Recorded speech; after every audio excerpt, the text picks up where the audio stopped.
population, and some more.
Hey, Chief. How are you, sir? Good. Good to see you.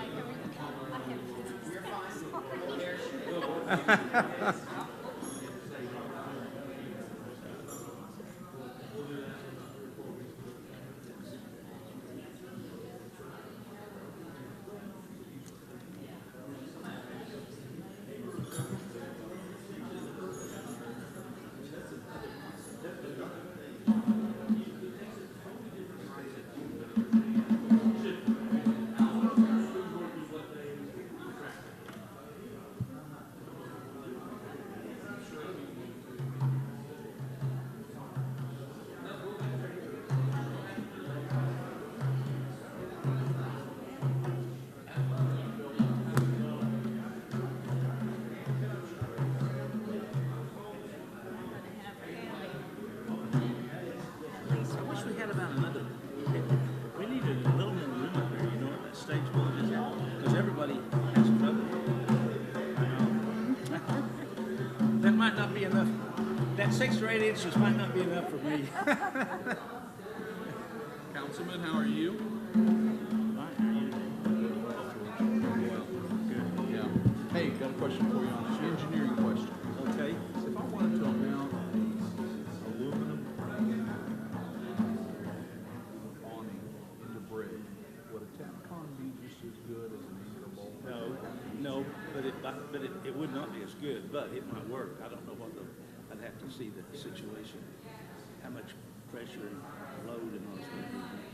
See, you got a wind load you got to work with too. And So the wall anchors would be better than a Tapcon. if you've got a lot of wall and just a few pinpoints in the brick, those 1/4 inches you'll have to put a lot of them in. It could work. I was just curious. Curious. I've got some new ones for the church, and I was going to put them up, and somebody said What are they? they're. I bought them from Falls Valley, Edwards Canvas up there. What are they? What are we talking about? Oh, awnings Awnings for outside? over the door. Outside? How big are Outside. they? They're Just about little narrow ones, you mean? yeah, they're like 40 inches. By 5 or 6 inches? No, 40 inches probably by about 40 inches wide. 40 inches wide, How and far about do they stick? 36 inches maybe. Well, they make some Tapcons that'll work. Yeah. I was just curious if you thought those would be more effective than. Well, you'll have a harder time putting wall anchors in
Test, test.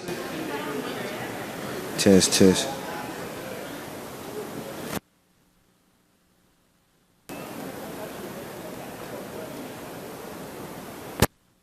Test, test.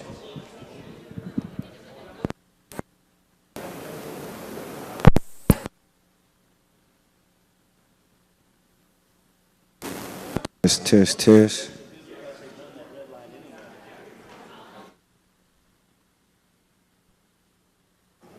Test.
Okay, it's time to get started.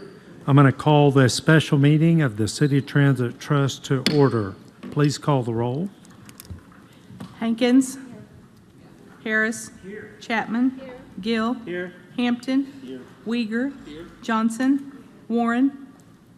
Okay, we do have a quorum.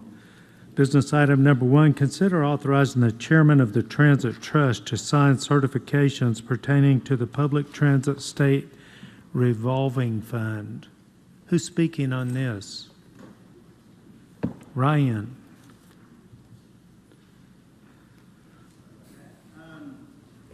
Yes, these certifications are actually part of our state revolving fund. Didn't you just do this? Is that better? Okay.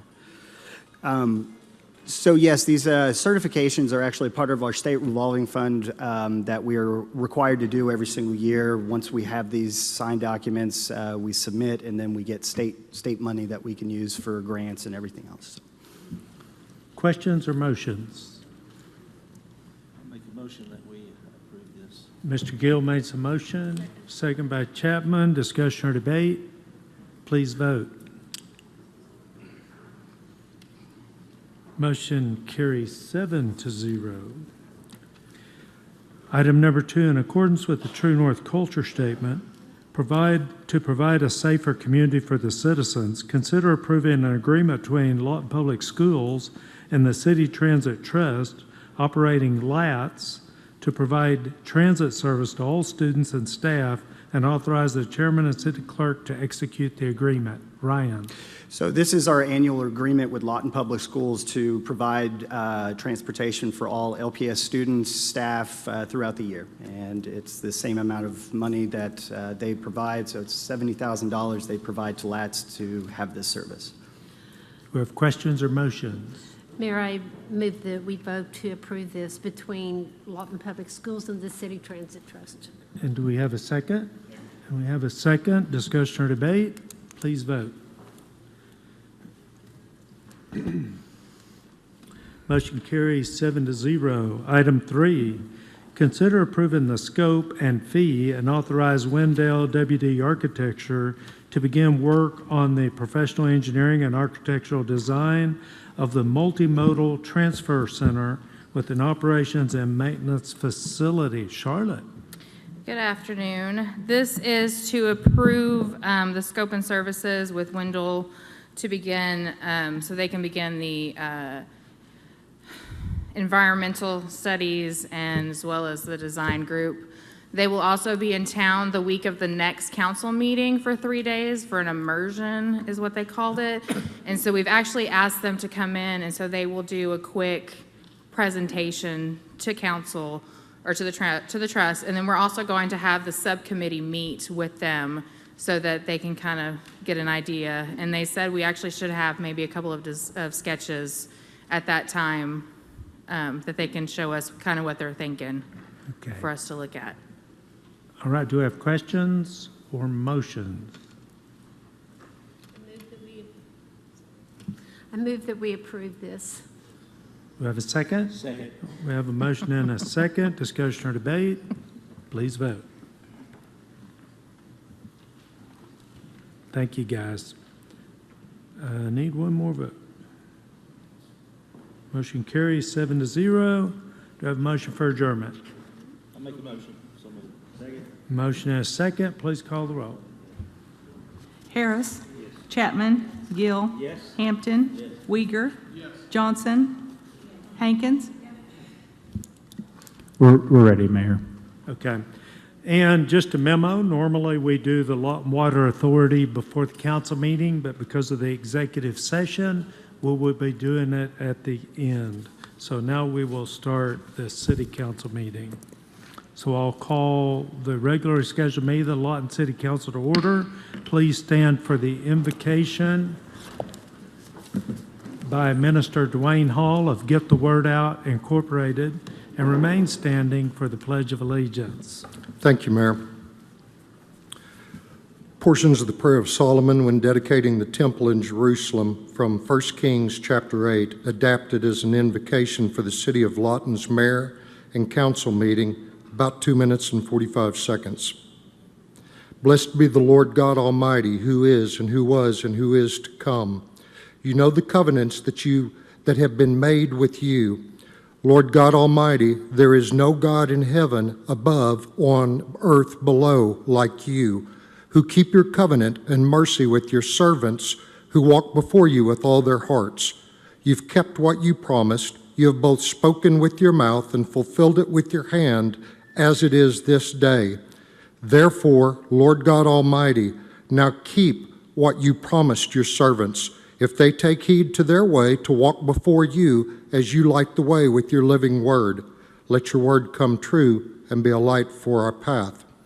Regard the prayers and supplications of your servants, O Lord God Almighty, and listen to the cry and the prayer which your servant is praying before you today, that your eyes may be open towards the city of Lawton, that you may make your name here, that you may hear the prayer which your servant makes for this place, and you hear the supplication of your servant and of this council when they pray for this place. Hear in heaven and act, and judge your servants, condemning the wicked, bringing his way on his head, and justifying the righteous by giving him according to his righteousness. When your people, because they have sinned against you, turn back to you and confess your name and pray and make supplication to you in this place, then hear in heaven and forgive the sin of your people in Lawton Fort Sill and heal the land which you gave to our fathers.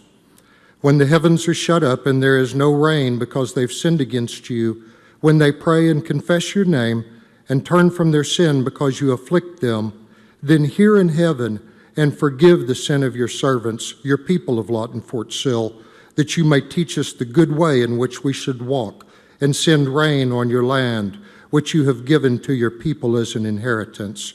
Thank you, Father, for the refreshing rain and cooling winds of these past days.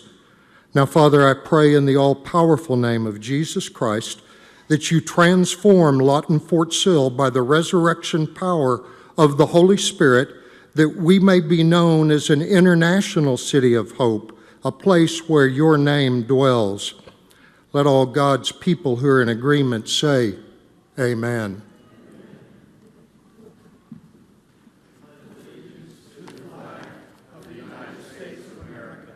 And to the republic for which it stands, one nation, under God, indivisible, with liberty and justice for all.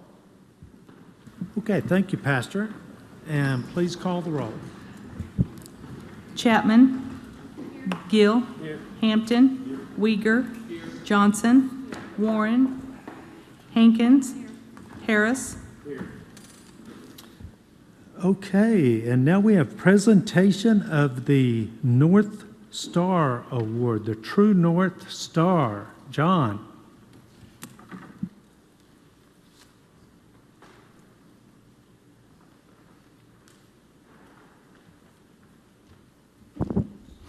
Good afternoon, everyone. Today I'm going to be presenting the North Star Award, and the North Star, this is the first time we presented this award, and it goes to a staff member that best personifies our True North statement. And this individual that we're recognizing today, I can't think of a better award recipient for the very first True North awardee, is an individual that's been here a long time. They routinely provide world-class customer service.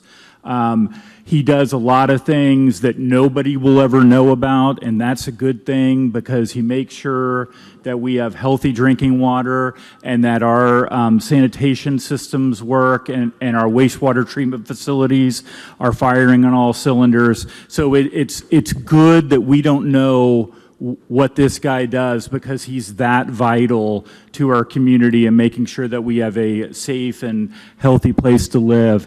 So I'd like for Rusty Wisenhunt to come on up here.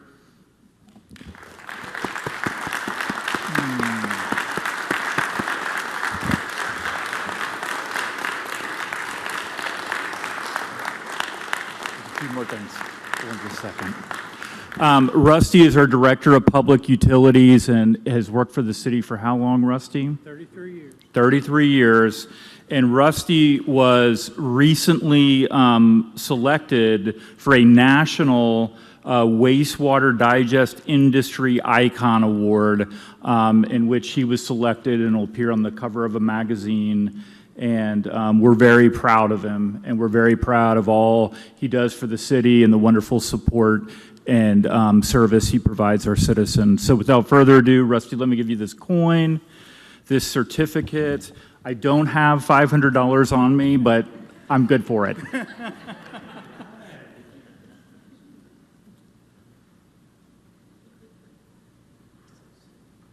Thank you, Rusty.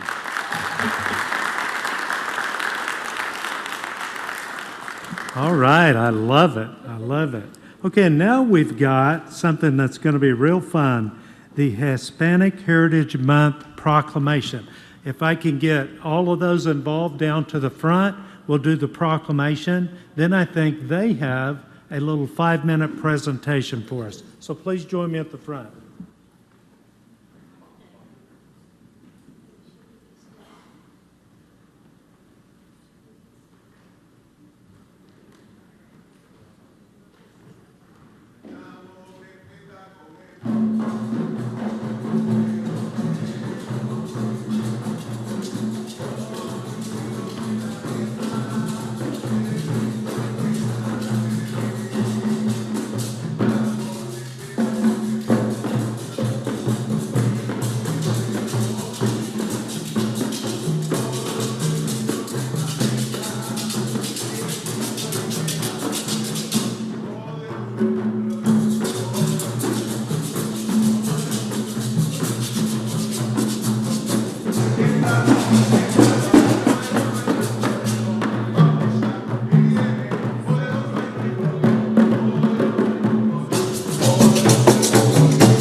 Thank you.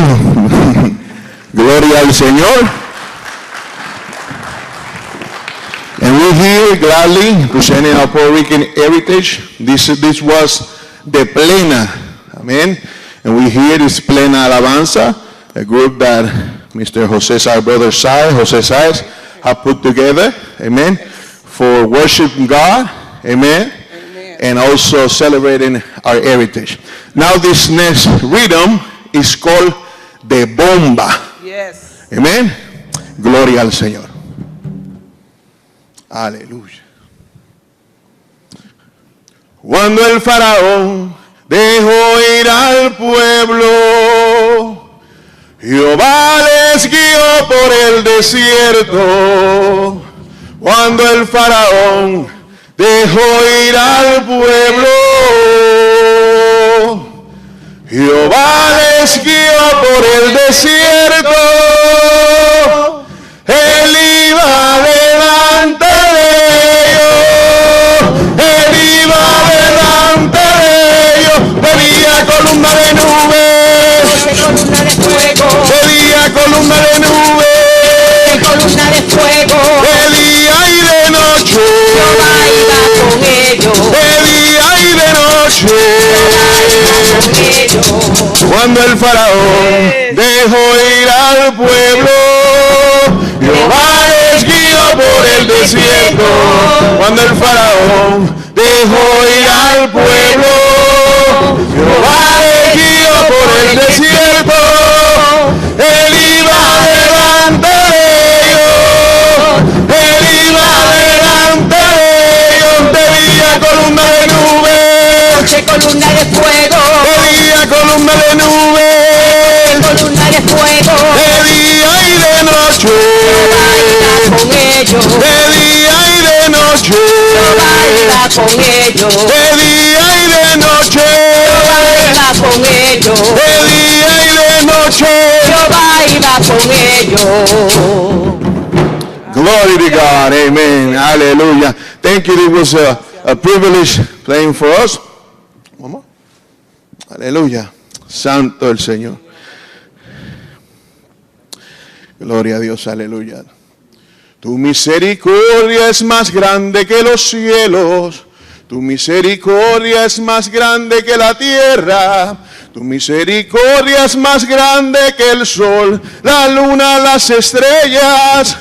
Tu misericordia, Señor, tu misericordia me hace vivir, tu misericordia me hace sentir, tu misericordia me enseña el camino que Cristo trazó para mí, tu misericordia me hace vivir, mi misericordia me hace sentir, tu misericordia me muestra el camino que Cristo trazó para mí. Tu misericordia es más grande que los cielos, tu misericordia es más grande que la tierra, tu misericordia es más grande que el sol, la luna, las estrellas. Tu misericordia, Señor, tu misericordia me hace vivir, tu misericordia me hace sentir, tu misericordia me muestra el camino que Cristo trazó para mí, tu misericordia me hace vivir, tu misericordia me hace sentir, tu misericordia me muestra el camino que Cristo trazó para mí, tu misericordia me hace sentir, tu misericordia me hace vivir, tu misericordia me muestra el camino que Cristo trazó para mí. Thank you, thank you, thank you. Glory to God, amen. Thank you. All right, I think we've set a new level of expectations here. And of course, this is all a part of the Lawton Race Relations Commission. We're excited this month to celebrate Hispanic Heritage Month. And that was a good cue up for our proclamation. Whereas each year Americans observe National Hispanic Heritage Month from September 15th to October 15th by celebrating the histories, cultures, and contributions of American citizens whose ancestors came from Spain, Mexico, the Caribbean, Central, and South America. Whereas the observation started in 1968 as Hispanic Heritage Week under President Lyndon Johnson and was expanded by President Ronald Reagan in 1988 to cover a 30-day period starting on September 15 and ending on October 15. It was enacted into law on August 17, 1988, on the approval of Public Law 100-402. And whereas during Hispanic Heritage Month, we take the opportunity to honor all Americans of Hispanic descent and to acknowledge their past and ongoing contributions to the success and growth of our nation. Hispanic Americans are the largest minority group in the United States today, and generations of Hispanic Americans have consistently helped make our country strong and prosperous. Whereas this year's theme, Latinos Driving Prosperity, Power, and Progress in America, highlights the significant impact of Hispanics to America's economic, political, and social advancement. Whereas Hispanic Heritage Month is celebrated in many ways with events such as parades, art exhibitions, concerts, and traditional Hispanic food fairs. I meant food fairs.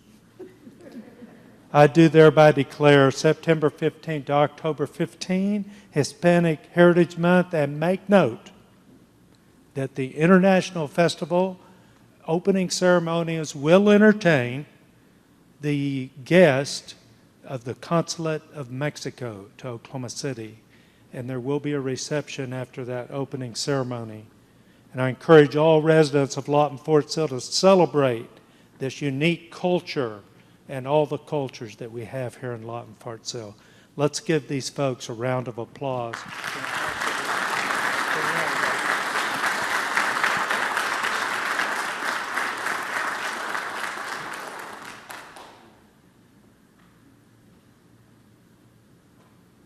All right. Would you like to say something? Yes, sir. On behalf, Honorable Mayor of Benny Llanos, myself, and the Race Relations Committee, we accept this proclamation for the Heritage of Latino Month, and we thank you. All right. And another round of applause for our young people that are involved. We love to see our young people involved in our heritage. Thank you all for coming. Thank you. Thank you, sir. Oh, I got another.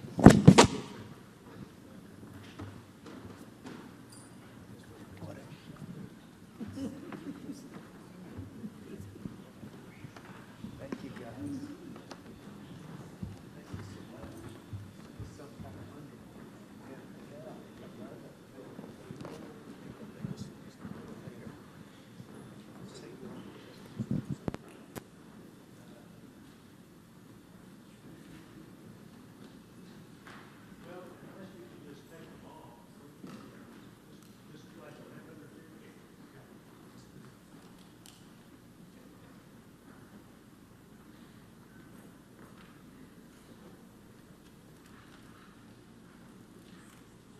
Okay, while they're getting their instruments, we'll go ahead and do the reports by the mayor and city council. We'll start with Ward 1.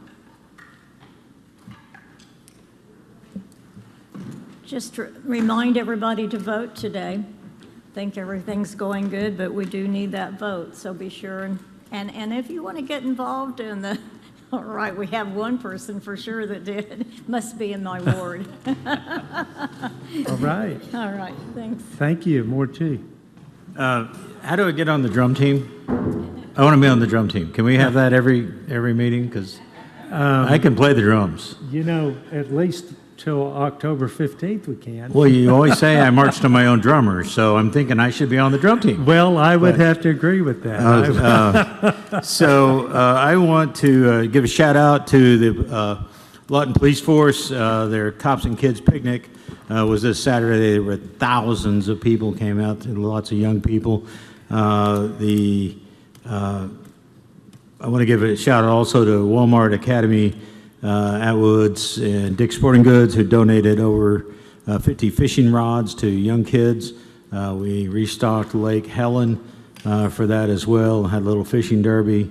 And a young man named Dan Kite also donated another 25 of his personal rods and came and helped us equip those for all the youth that came to learn how to fish or participate in fishing. And it's my understanding, I heard today, we already have 200 fishing rods donated by Zepco for next year's event. So we're thrilled about that. It was an outstanding event.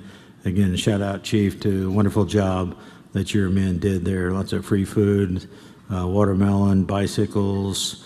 It was amazing. So our police force is doing a great job of reaching out to the community and building relationships, and we think that's important and certainly falls in line with our True North statement. Amen. Let's give them a round of applause. The police deserve it. It was a great event. Ward 3, Ward 4, 5. Thank you, Mayor.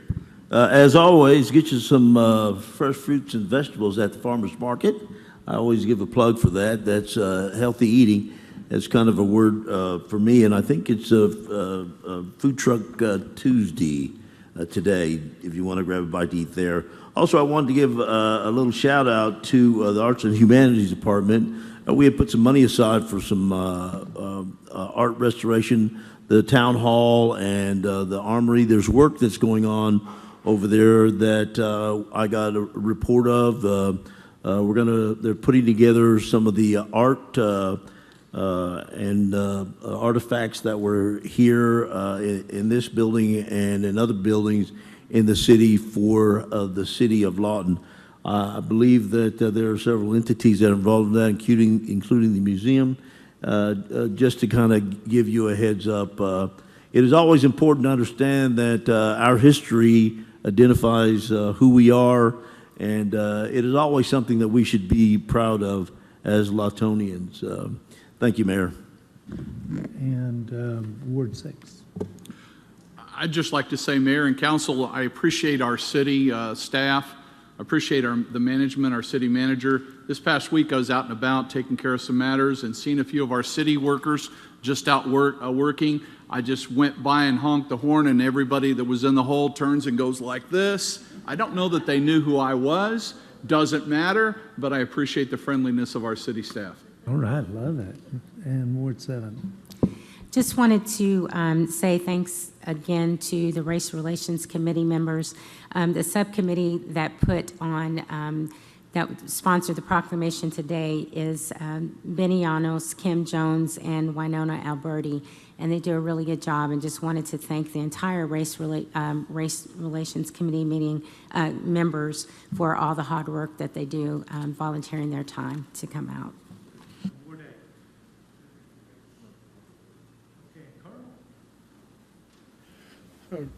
Good afternoon, Mayor. I just want to express on behalf of General Brooks and Command Sergeant Major Sartain the ongoing support during his strategic planning session with his outlook towards the Lawton-Sill community in 2040 over the last couple of days.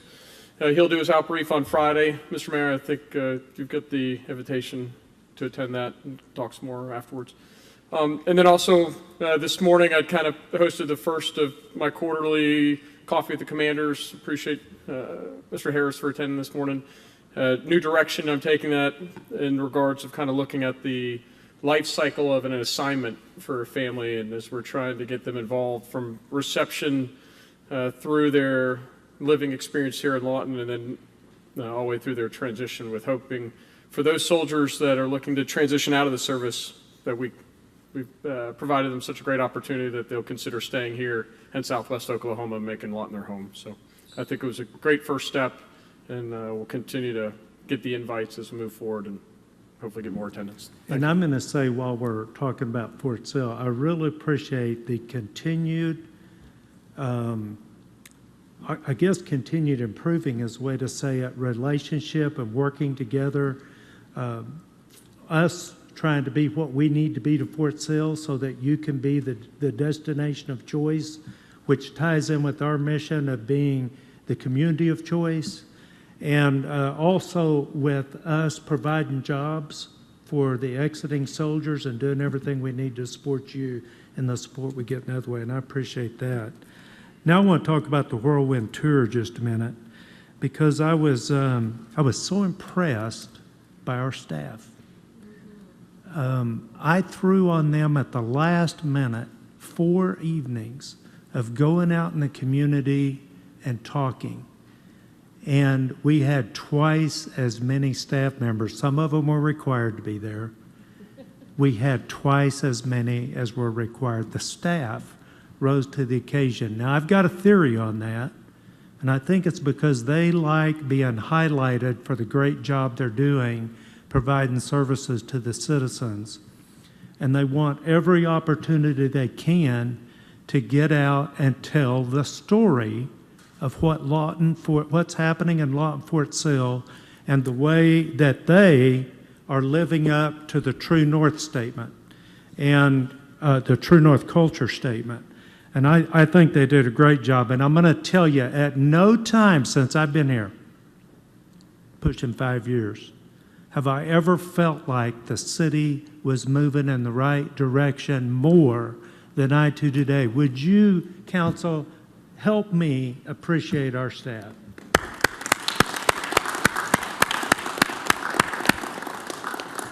All right, thank you, guys. Now we move on to audience participation. Anyone having an item of business to present to the city council that does not appear on the agenda, please come forward at this time. We have 2 individuals that have signed up. Gregory Allen Smith, if you'll make your way on down to the mic, sir, and Justine Hauer, if you'll make your way over, you'll be next. And Mr. Smith, address and name and address, full name and address, please. 108 Southwest High Avenue, Lawton, Oklahoma. Gregory A. Smith. Okay, sir. There we go. Gregory A. Smith, 108 Southwest High Avenue, Lawton, Oklahoma. Okay, sir. How can we help you? I'd like to get authorization and permission to at least work on cars in my backyard and parking on the grass. I mean, I've had family services get all over my butt about being in my backyard doing things. I mean, seems like to me I ought to be able to change spark plugs to work on my car or something, or it just doesn't seem right to be able not to park in your backyard. We do have processes for that, and so we can't really talk back and forth during audience participation by law. We can only discuss what's on the agenda, but the city manager can direct you to somebody that can help you with the process for that. I've been down to code office and stuff, and nobody seems to have any idea what's going on. It's just that's the way the code is, and that's that. I gave him my card, Mayor. Well, so you we just give it to me now. I've been a long time over this ordeal. I mean, yeah, I just got a card today. So I guess go on and keep fighting you guys, huh? Well, if you want to call it fighting, you can. I'm going to say this, although I'm not supposed to be discussing things, we make the codes for the benefit of the whole citizenry. And I would say that typically people probably aren't going to want their neighbors working on vehicles in their backyard. Having said that, I will direct you to the staff, and there are proper channels to bring that to the council, and they can direct you in that on that behalf. Okay? Yes, Thank sir. you very much. And Justine Howard.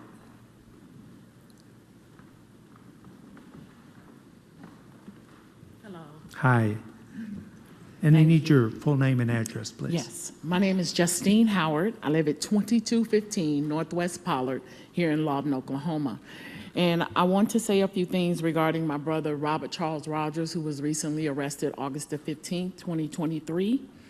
In regard to his arrest, this situation has caused my family a lot of anxiety and emotional distress.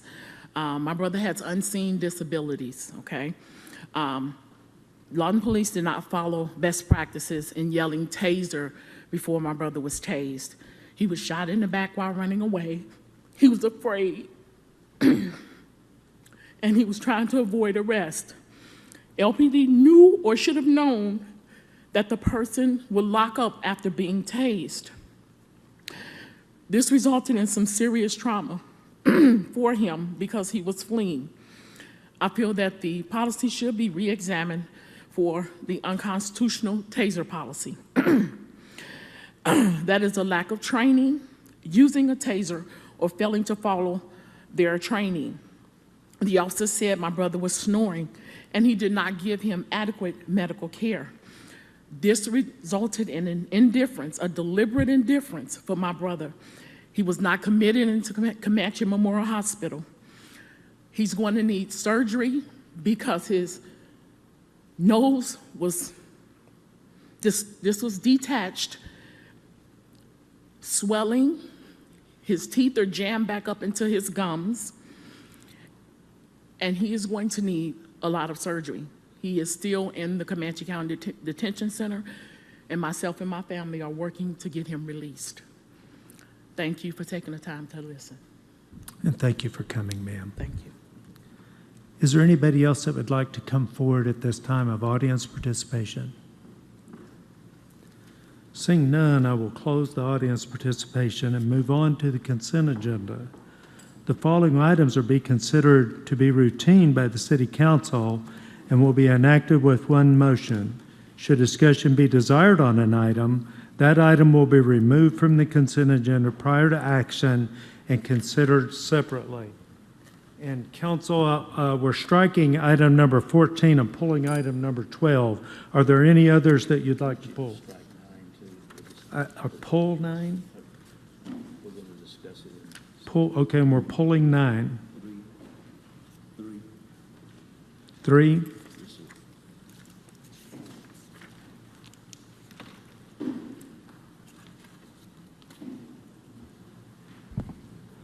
Are there any others, council? I have 12, 9, and 3 to pull. And I have strike 14. If there's no others, I would make a motion to approve the consent agenda as posted, with the exception of pulling items number 12, 9, and 3, and striking item number 14. We have a motion and a second. Please call the, or please vote.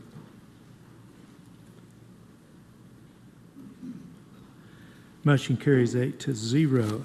Bringing up item 3, consider adopting a resolution approving the joint petition settlement in the amount of $8,910 and making payment in the workers' compensation claim of Ramon Ortega.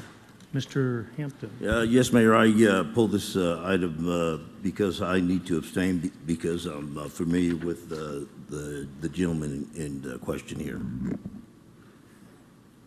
Okay, would someone want to make a motion? Motion. I'd like to make a motion for approval. Is there a second? We do have a second. Discussion or debate? Please vote.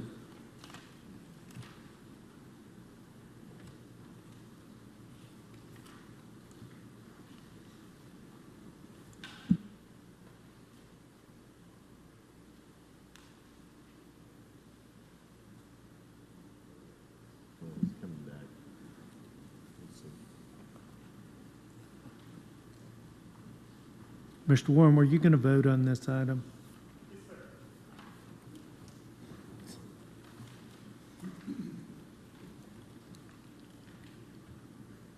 The motion carries 7 yes, 1 abstain, 0 no. Moving us to item 9.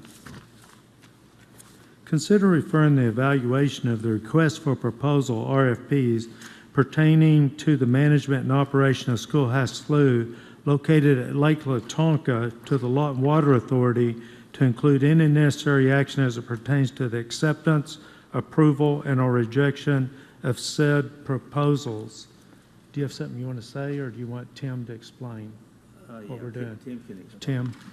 So Mayor and Council, this item, Council directed that the city go out for RFPs for a concessionary to take over the concession lease or to get a new concession lease for Schoolhouse Slough. In looking at this, staff did, and we did do that. We have one back in, which is in the packet.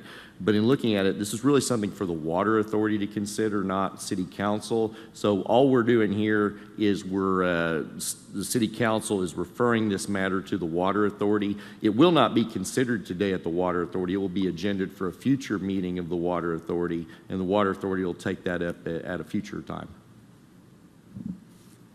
Make a motion. Motion for approval by Mr. Gill. Is there a second? A second by Ms. Hankins. Discussion or debate? Please vote. Motion carries 8-0.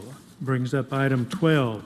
Consider granting a long-term ground lease agreement to Cody and Shelby Zimmerman to allow exclusive ingress and egress over and across the city-owned property located south of 359 Northwest Cherry Road, located on the west side of U.S. Highway 62 by Chandler Creek and Lake Ellsworth, in the northwest quarter of Section 19, Township 4 North, Range 11 West of the Indian Meridian, Comanche County, Oklahoma. Tim. Okay, Mayor and Council, this item is on for this council meeting. It's also on for our Water Authority. It went to both the council and the Water Authority back on July 25th. After it was approved by both the council and the Water Authority, council for the Zimmermans reached out, I believe, to the city manager, had some concerns with one of the languages. Some of the language, I believe, is in paragraph, I want to say 21, about assignability. What was in the agenda at the time, I think it went to council, said it wasn't assignable.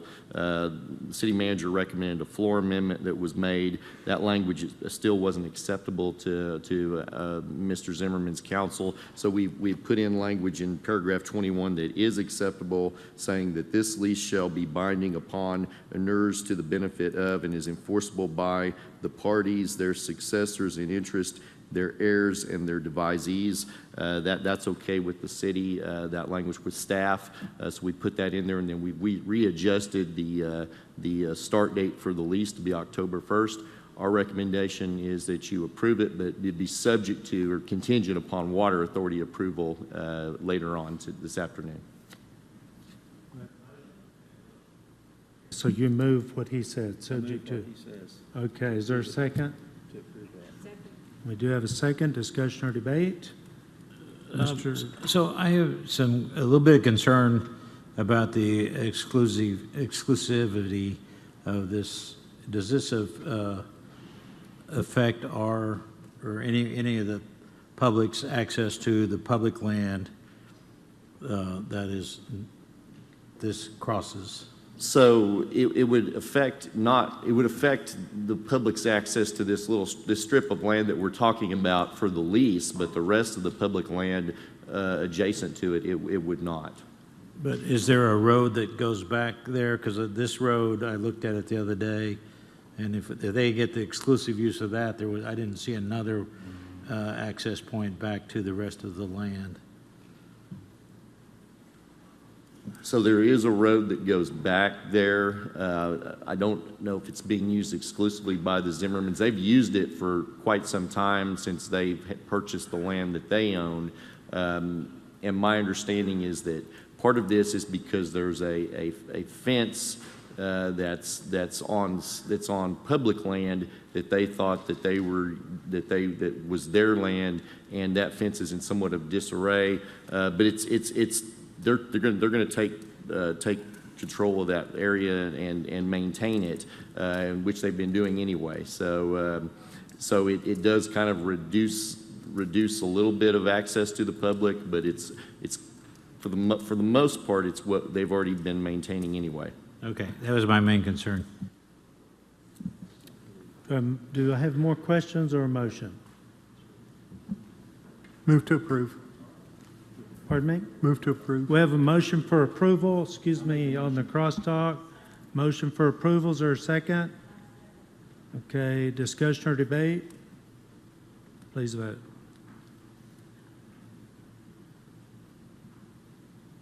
Motion carries 7-1. And that brings up item 32 under unfinished business.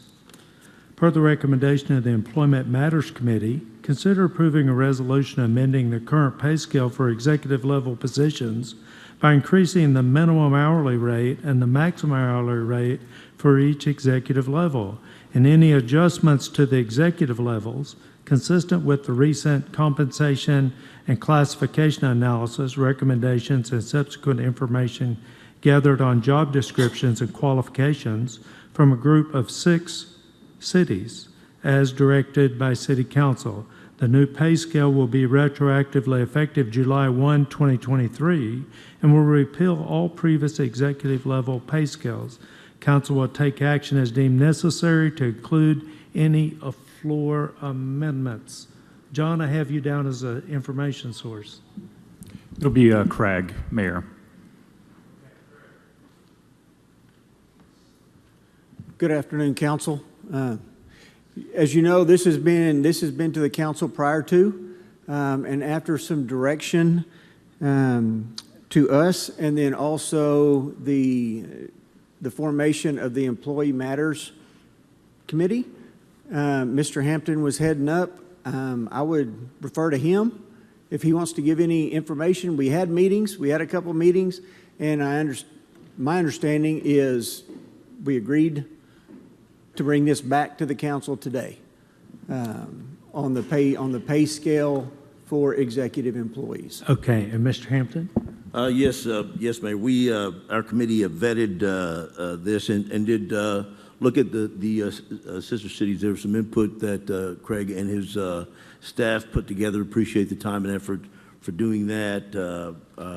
I believe that we came to an agreement that the pay increases that we're going to hand out, which will be retroactive to July, were going to put us in line and in competition with the rest of the cities in Oklahoma as we look to fill positions and move forward in being fair to the upper administration of our staff. And I just want this to be sure, and this comes with the blessing of the city manager, correct? It does. Okay, thank you, Mayor. Do you have anything else you want to tell us? No, that'll be it. Do we have any questions or a motion? Motion to approve. We have a motion to approve Second. and a second. Discussion or debate? Please vote.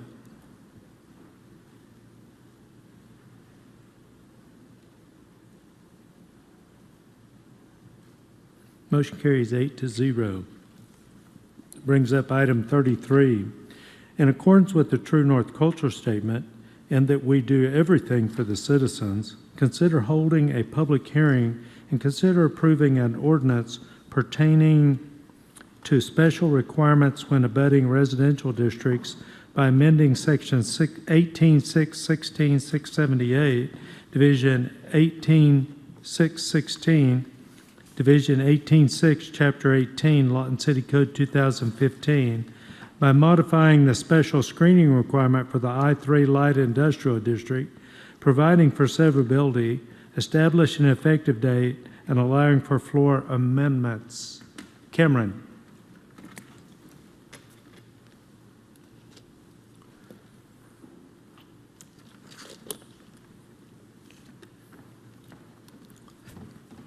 Good afternoon, Mayor, Council. Good afternoon. This is a change of code brought to you in honor of the True North Culture Statement that we do everything for the citizens. This is going to lessen the requirements for the screening for the industrial zone properties. Currently, as it stands, the industrial zone properties, no matter what the use is for the I-3 zoning, they require to be OPEG screened. We've had some permits come in recently that weren't industrial uses that were still allowed in that industrial zone.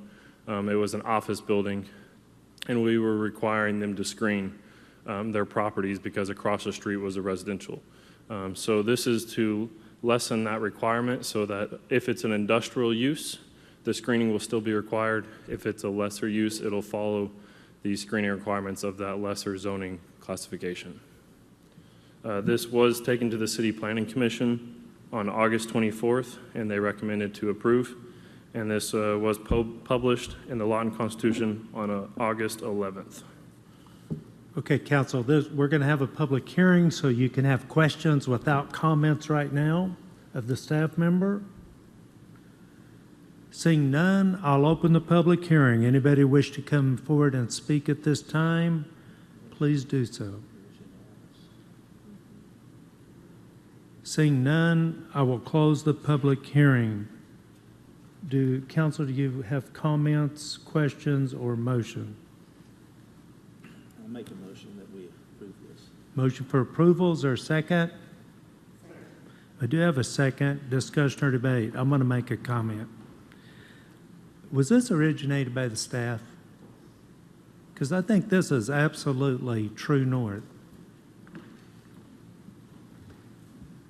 Yes, it was after we'd had a couple of businesses come in and ask for variances to the requirement for the screening. We took a look at it and decided that we could make some changes. This is absolutely awesome. Thank you for doing it. Any other questions or comments? For the motion.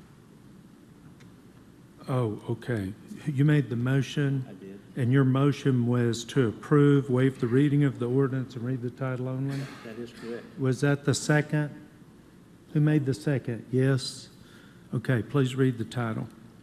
An ordinance pertaining to special requirements when abutting residential districts by amending Section 18.6.16.678, Division 18.6.16, Article 18.6, Chapter 18, Lawton City Code 2015, by modifying the special screening requirement for the I-3 Light Industrial District, providing for severability and establishing an effective date. Please vote. Motion carries 7-1. Brings up item number 34. Receive a report from WTI on options for future aquatics facilities and direct staff as deemed necessary. Mitch. Good afternoon, Council. It's my pleasure to introduce to you Robbie from Water Technologies, Inc. He is here to talk about options for future aquatics facilities here in the city of Lawton. He's got a long slideshow, but please don't let that scare you. We've been talking about it, and I'm excited to have him back. You've seen him before, so I'll turn the mic over to Robbie with WTI. All right, Robbie. Hazelbacker, Yes, sir. right? Well, this has been an exciting meeting with the proclamation, great music, pay raises. Wow, I hope not to lose your enthusiasm when we talk about pools. We've been talking about pools for quite a while. You all hired us to evaluate your wading pools, 10 months ago, almost a year ago? And we did that, and while we were up here, we went by and looked at the pool. We've been talking to staff about the pools. They frantically tried to get it open. And we also were involved in Aquatics Master Plan, the overall master plan. It's really been moving. And so we did do a couple of designs, actually four, for your consideration. And even in the master plan, when I looked at Elmer Thomas's master plan, the pool kind of looks like a little snake in the grass. So I'm excited to explain what that is and how we got there. And so we're going to get going here.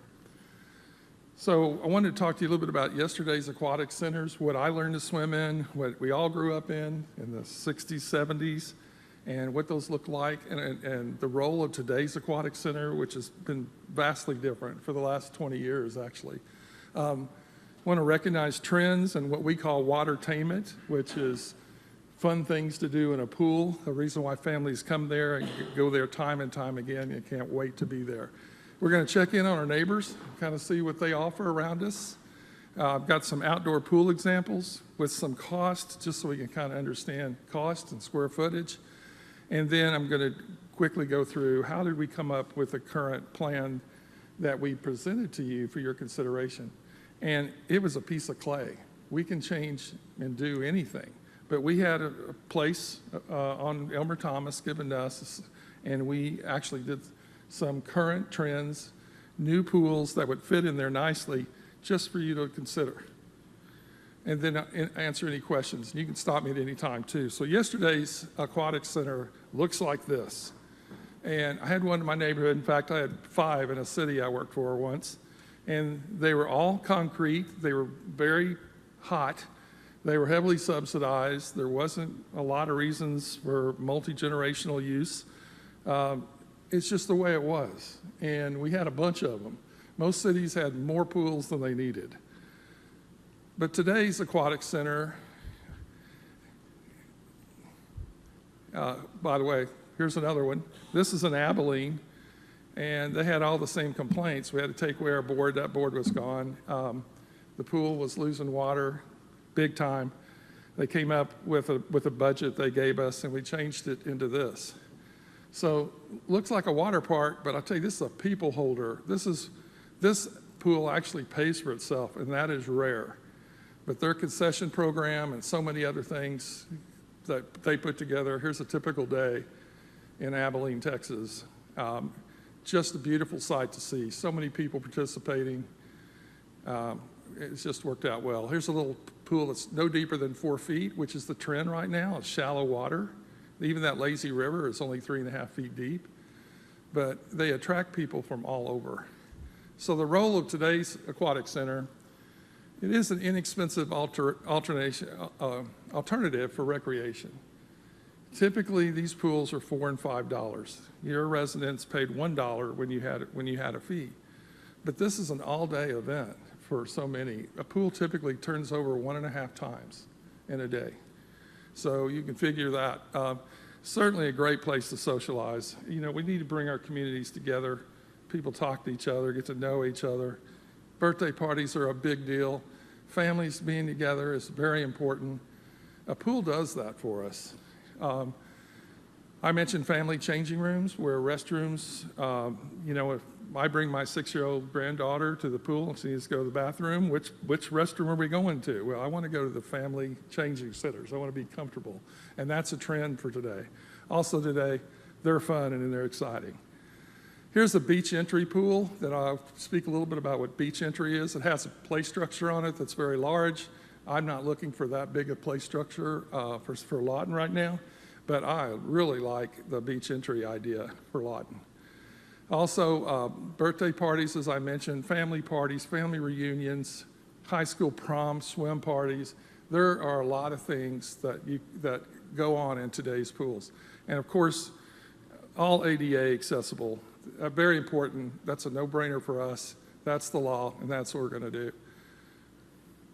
Some of the trends. Interactive play features in the beach entries or zero-depth pools where kids can come up and turn on and off their own water. Kids really just want to get wet. Small slides for kids, splash pads, as you know very well, are very, very popular. Here's the family slide. It goes off into a foot of water with a pad. Very, very popular. I'm really doing a lot of these right now. Of course, water slides, this one's in Abilene, but I wanted to emphasize this is what they call a plunge pool, where one slide terminates into the water. And in this case, they're on a tube. They terminate into that water, and then they evolve into the lazy river. So it just becomes, a really long-term fun activity. Here it is again. There's also runouts that we're going to talk about, and runouts are on deck. They're space savers. You come down the slide and you slow down into a water runout. That's what those are. These are interactive play features and beach entries, and we drew some of those in our plan for you, just for consideration. So I just wanted to show you up close kind of what those look like. Dumping buckets, whether they be large or small, are really fun because the kids anticipate them falling because they're filling them up slowly, and then they start tipping. And there's kids all around that can't wait for that to happen. These are floatables. They're only about $3,000. This particular pool owns 4 of them, and they rotate them each month, and then they take good care of them in the wintertime. And so every time they come out there, people are loving all over them. They just float. They can handle a lot of kids, as you can see, and we call them floatables. This is probably the most popular activity. This is just a lily pad walk. They're walking on logs in this style. We love drawing those in. They're really fun to do across maybe a small lap pool as well, but you'll see this when you look at some of the other cities. So let's check on our neighbors here just for a minute. What does everybody have? Well, this pool here that's at the foot of their airport runway, it was completely remodeled. So it's very large. Remember this number, 16,000 feet at Norman, Oklahoma. That is a really large pool. In fact, they've got 4 pools on this property. Pretty large. Here's a better picture of it. Some of the aerials that I get are only taken in the wintertime. So it's not to make these look bad. It's just that it's the best picture I can get without going to all of them in 2 weeks. So this is a very popular pool. This is very large. Again, I keep saying that. It serves multiple populations, and it's what they designed to be able to attract others. It really is a destination. This pool's brand new, and it's in Broken Bow, and square footage, 9,300 square feet. It's a rectangle. We don't see as many of those anymore, but they wanted to offer diving, and so they were able to do a dive well. They have a beach entry, and they have one lone feature in there. This is in Broken Arrow. It looks like it just rained. Looks like the guards are picking up leaves and debris to me. But that's a pretty neat pool that they have there. It's 8,500 square feet. We're just kind of we're kind of going down a little bit from 12,000 to 9,000, 8,500. This pool, they just did an RFQ for it, and we did the evaluation, so we know it well. Unfortunately, this pool only lasted 20 years for them. And that's real important because this should be a 40-year deal. But when we evaluated it, it had a lot of structural things that it was the way it was built. I don't think it was the way it was designed, even though we didn't design it. So that's they're going to replace this pool, and we hope we do that. Here's a better look at it. Very, very popular pool. I've known about Pelican Bay for 15 years. So a very popular pool that needs to be redone. This pool is really old school. I guess they have a swim team, but I don't see any of the starting blocks. So I'm not sure why they have this huge rectangle. in Enid. But that's what they have, and it tells me that it was probably built in the 70s or 60s. Did I say it? Did I put on there 50? I did some research and I finally found it. This is Reno Swim and Slide in Midwest City. It's a really busy park as well. Is anybody familiar with it necessarily? It's very large. It's 500,000 gallons, and that's a lot of water to move. So, that wouldn't be something I'd recommend for us, but I do like the climbing wall. And again, it is very popular and it's serving its citizens. Just looking across, you can see interactive water features, see lap lanes, see inner tubes. It's popular. So what's going on in here, this is in Del City. This is almost 9,000 square feet. So to the left, they have a beach entry that you come down to, and then they have a little island. And I can tell by those posts that that's a water walk. So they built the island to support the water walk. And then they have 4 lap lanes, and then they have a deep well and 2 diving boards. One of them is 3 meter. That's a lot of pool right now. That's a fairly old type design, but I assume it works for them. And this is another look at it. You can see the high dive there, 3 meter. You don't see a lot of high dives right now. So this is the city of Moore. And so they obviously believe in lap lanes, having 6 of those, and then they go into a deep well. Kind of see a pattern here. A lot of the old pools were L-shaped, and they could support 1 or 2 diving boards in the deep well. They also have a lazy river and a very large one, which is what's surrounding those slides. And then they have a tot pool, which is up in the upper right, probably 0 depth to 18 inches, that's all. Their current channel is only 3.5 feet. That's really what's popular right now, again, shallow water. Here's another look at it. Looks really good on this day. Looks like they've got a lot of shade. And it looks like they do a really good job keeping the water clear. So as we look at outdoor pool examples with the desired amenities, just want to show you a few. This is in the Woodlands, and so in 2017, this cost $6 million. And it had existing parking, so doesn't include the tennis courts, but it's the bathhouse and everything you see in there. Cost $6 million then. We're seeing about 12% a year inflation. So that's been 6 years, right? So it's probably $8 million now. Here's another one built in 2018, very popular. This is really fun to do. It's a plunge pool. You can see 1 single slide to save money. We did build this slide to host another slide at some point, and I don't know if they've done that or not. But this pool, this was all phase 1, and the slide goes into a plunge pool, which evolves into a lazy river. And then there's a beach entry on the right that goes down a very slow slope, and then it's sort of protected into 3.5 feet deep of water. Lots of shade. They've got way more now. This pool today would probably cost about 10. It's got a really nice bathhouse, and concessions is a real big deal to them. This is pretty modest. It has 2 slides with runouts, so they're not plunges, but we do have a drop slide in the upper right corner, and it shares that space with a diving board. And one thing's also interesting to me, it has the lazy river, it has the beach entries we've been discussing, it has lots of shade, but in the upper left corner, that's a sandbox. And so the kids play in the sand, and then, boy, they better wash off before they get in the beach entry. But it's real popular, and it's a very nice bathhouse. This is pretty simple. This is, I really like this pool because it reminds me, in a way, of what Elmer Thomas might be. They have a free splash pad next to the pool. And they have dual slides. There's a bottom slide that we can only see the start of it. And the slide empties into a plunge pool, which we talked about, a lazy river, a beach entry, and they want lap lanes. So they had 4 lap lanes, and we had a deep at 12.5 feet deep in the deep end, so you could have a diving board. This was really fun. This was a rectangular pool, and we designed a pool within the pool. They had neighborhood swim teams. They wanted to make sure they had a swim team course. They didn't before. And so we did a little peninsula where we could have lap lanes on one side and a beach entry on the other. And this is kids playing in that beach entry. You can see the lap pools are always aligned with the diving boards. This really came out great. And because there was, demolition was not tearing out the whole pool. They had given up on the pool. It lost like 80,000 gallons a week. And we thought that the bones were good enough that we could build a pool within that pool. And it was level, and it just turned out great. So how do we get to the current plan? Of course, we met with staff. We showed pretty pictures, but we showed practical ideas of pools that we thought Lawton could afford. Not showing them all these palaces, just, hey, what's reasonable?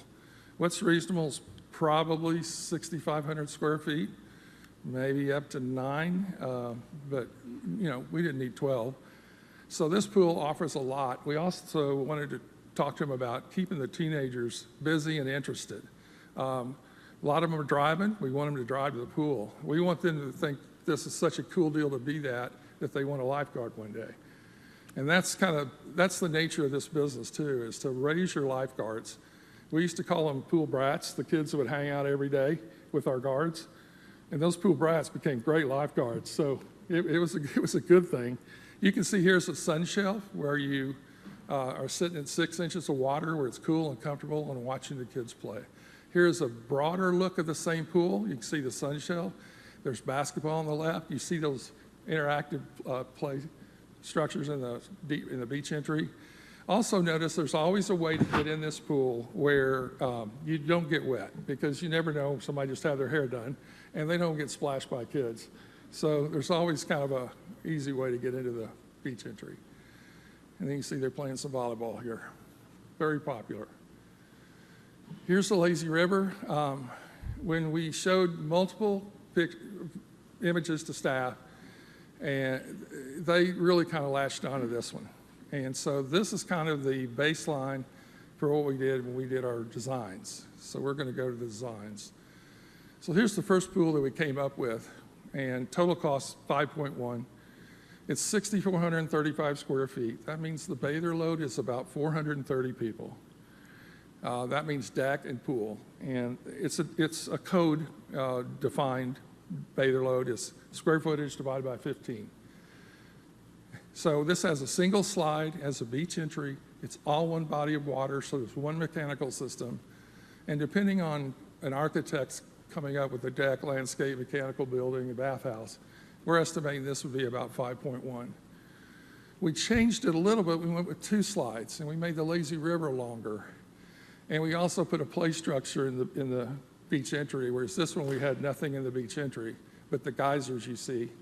And kids would play in down to 18 inches of water, but we added a play structure in this one and added a second slide. Both have runouts. This is the same amount of square footage, so it's about 430 people.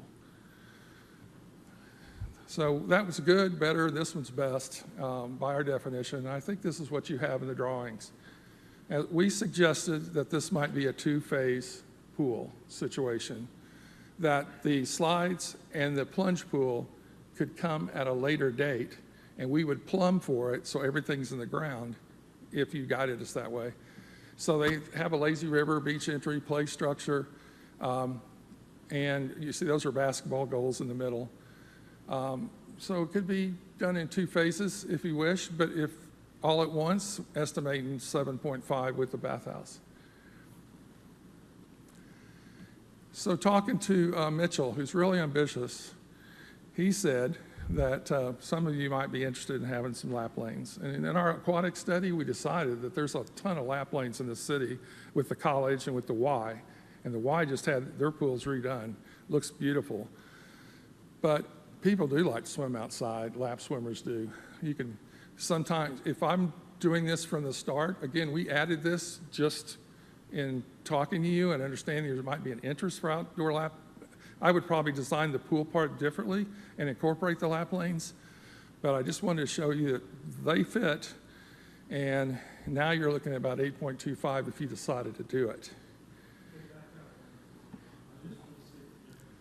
Okay. So we added the lap lanes in the upper left. Yes, sir. Yes, sir.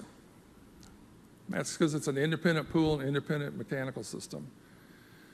If we were to do a redesign on this, I would separate the beach entry pool from all the other bodies of water and make the lap pool use the same water. That way, if there's an accident, or what they call code brown, in the beach entry, yeah, just get that. It won't marginalize all the other water.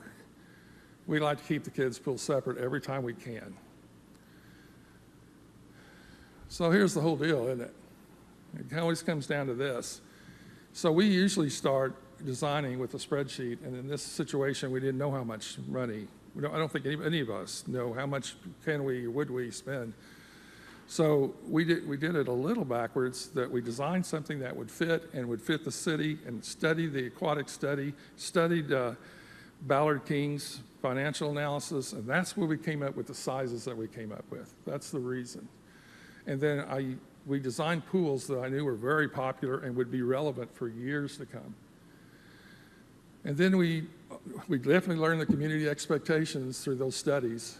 You did a lot of them, and you did them at once, and it was, man, the information was pouring in. I mean, great job. We also thought about the facility capacity, what's reasonable, and then market cost. What do these things cost? It's unbelievable to me how many cities are doing new pools because of how much they cost. And we watched it go up the last 4 years to where, you know, I'm raising my hand all the time. What's the most expensive square footage in the building? It's the pool. Yeah, it's the pool, because it is. And it's not going down. So, and they're just a great place for entertainment. This is something else, I don't mean to spring on you, but it was an idea. Mitchell and I talked about it over at the rec center. What if we added a 3-lane lap pool in that part of the city that kind of replaces what we lost in the big pool, if that ends up happening? And, you know, this would be open like 6 in the morning to 10, and then maybe again 4 to 8 for people to lap swim after work. And all kinds of games can be played in there. You can play, that can be 2 volleyball courts in that pool configuration. Has a lot of value. So we just estimated what it would cost, and just food for thought. This is kind of the look it would be outside that door. Really nice, clean look. Of course, it won't have the L shape. It'll be these 3 lanes. Something pretty simple that's fenced off nice, that's really looks like a good, fun, safe place to go. And that's all I have.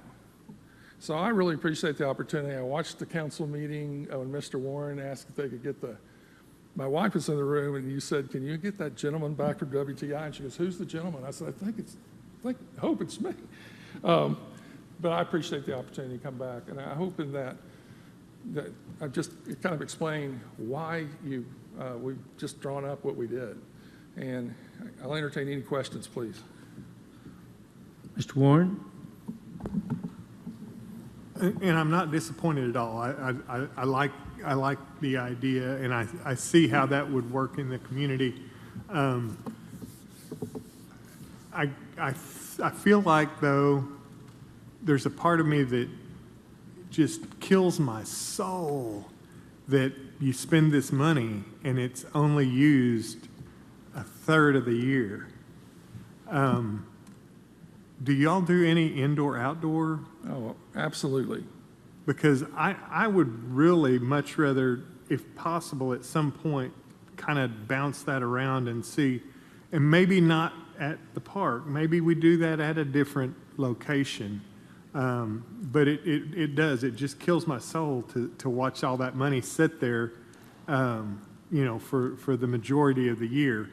And the other issue was, I believe that if we provided the opportunity for more tournament swims, that we would have more people participate. Currently, we do have some areas where they can swim.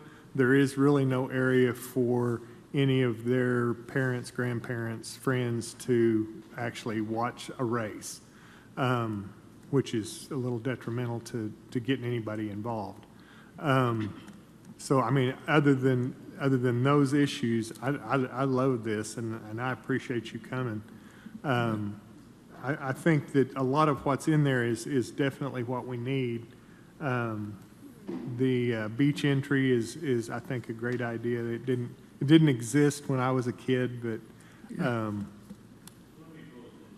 That's true, and we dug a hole and it was a little muddy. But I do appreciate you coming, and Thank you. if, send me some indoor-outdoor ideas that y'all have done, because I'd like to see them, just kind of get an idea of what one would cost. Were you talking about indoor lap pool or indoor recreation pool? Well, I've seen some that were both.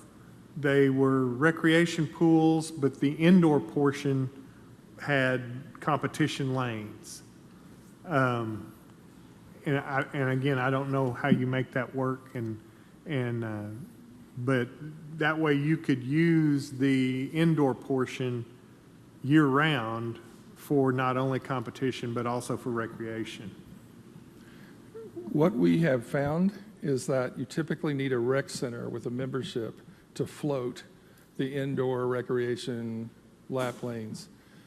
Just to be honest with you, it is very expensive. But we do have, it's my job to get images when I find good ones and put them on our website under portfolio. And you can, it's WTIworld.com. And I suggest that because we've kind of already done that work so that we can refer to it. I like the idea. Bentonville, have you seen any of the pictures of what they built there? But I think what I'm looking at is the future, not really, in 2 summers from now. We're building a youth and adult rec center, basically, a sports facility. And my idea was if we had the property and the ability to do that, this would be something that we could do in the future to work hand in hand with that facility. But I do appreciate it, and I will be on the website. Hey, thank you. And then any questions, please send them through the staff. Ms. Johnson. Okay. Was there any consideration, I think you mentioned that you all had an existing pool and then you built inside of that. And I know that the center that we have on 11th Street has a lot of issues and it wasn't able to be opened. Was there any talk about what that cost would be and if something like that can happen with that pool? Yes, absolutely. In fact, that's the first thing we try to do. But that pool's not level. That pool's piping's undersized and doesn't meet code for a turnover. So it would look like a war zone. In fact, we might get the colonel to help us demo it. It would look like a war zone cutting out all that piping all the way around. And I did give staff a price for that. And I was saying, I'm so sorry, I don't think you want to spend this kind of money. I think it's 1.3 to get that pool right. But because the pool's not level, it has moved. More people in Oklahoma are draining their pools in the winter than any other area I've seen. And we don't recommend it because all that weight comes up. What's the pool going to do? It's going to get pushed out of the ground, and it only has about 1 inch of tolerance. And so that pool that you have is taller on one end than the other. And we saw it by the water line. So a portion of the gutter wasn't even working because the water wasn't there, and it would overflow the other side. So it lived its life. And that's why we were the bearer of bad news. But thank you for that question. You're exactly right. And the staff was telling us they were going to tear out that pool I showed you, and we thought we could save it, and we did. So that's the first thing we would try to do. It could be a possibility of putting a 3-lane lap pool in it and using walls on each end, but we haven't, and we would just abandon everything that's in the ground and start over. What's a construction time on? Yes. Oh, was that where you go? I'm sorry.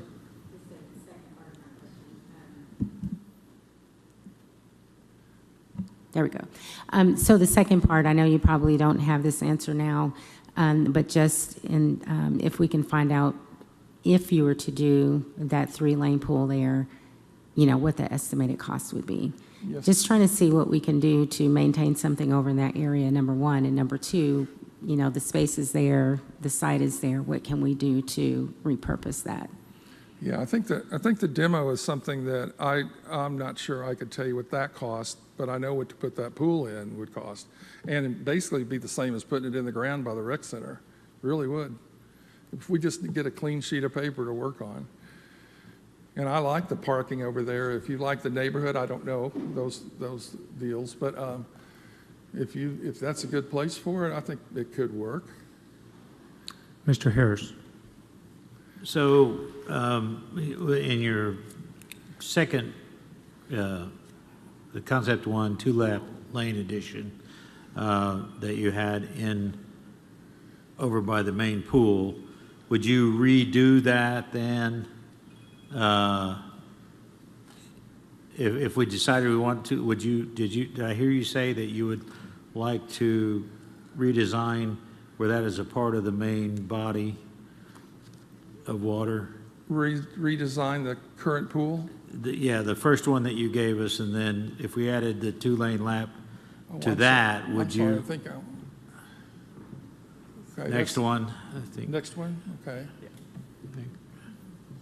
So, if I understand the question right, you're asking if we were to design something like this with additional lap lanes, what would be separated? Is that what you're asking? Well, all right, keep going in your slideshow. Next one, or there. So did I hear you say you would redesign so those lap lanes would be a part of the main pool and you would take the beach entry out? Did I hear that correctly? I would separate the beach entry and its system from the whole pool, would be my suggestion. But Okay. Would the lap, were you still saying the lap lanes would be there, or would they be over at the recreational center? Or they could be there. But And no diving board? yes, but what I said is that adding lap lanes is an afterthought to the design. Right. And so I would probably design that a little differently to make that work a little better, and other than it just be sitting over here. But it might be perfect sitting over there, depends on. Okay, I thank you. just said if I had to separate some body of water, I'd take the beach entry and move it away. It has to be 10 feet apart from any other body of water. And then we'd have a barrier because it's little kids, so we don't want them in the deeper water. Thank you. And Mr. Hampton. Thank you, Mayor. Every time you come, you make it sound so exciting, and it is very exciting. Matter of fact, I think of times me and my granddaughter and my grandkids going to some facilities like this. I just want to make some comments, a couple of comments. In the ward that I live in, you know, there are economically challenged families that are there that probably wouldn't be able to partake in some of these facilities. And I'm on a quest, along with probably Councilman Johnson, to try to provide some type of water recreation, even if it's just especially for the hot summer months, for those in my ward and probably Ward 7, maybe even around the city, that can't even pay their electric bill during the summer, and sometimes can't afford a wading pool. So I do want to remind everybody that we do have that cross section of the community that we need to deal with. And did you have something that you want to say? Yeah, I would like to address that if possible. I'm not done, but you can go ahead. Okay. You go ahead. I appreciate that comment. The idea for having some lap lanes over at the Owens Center sprung from that exact conversation. We know that neighborhood and the surrounding areas is in need of an aquatics option.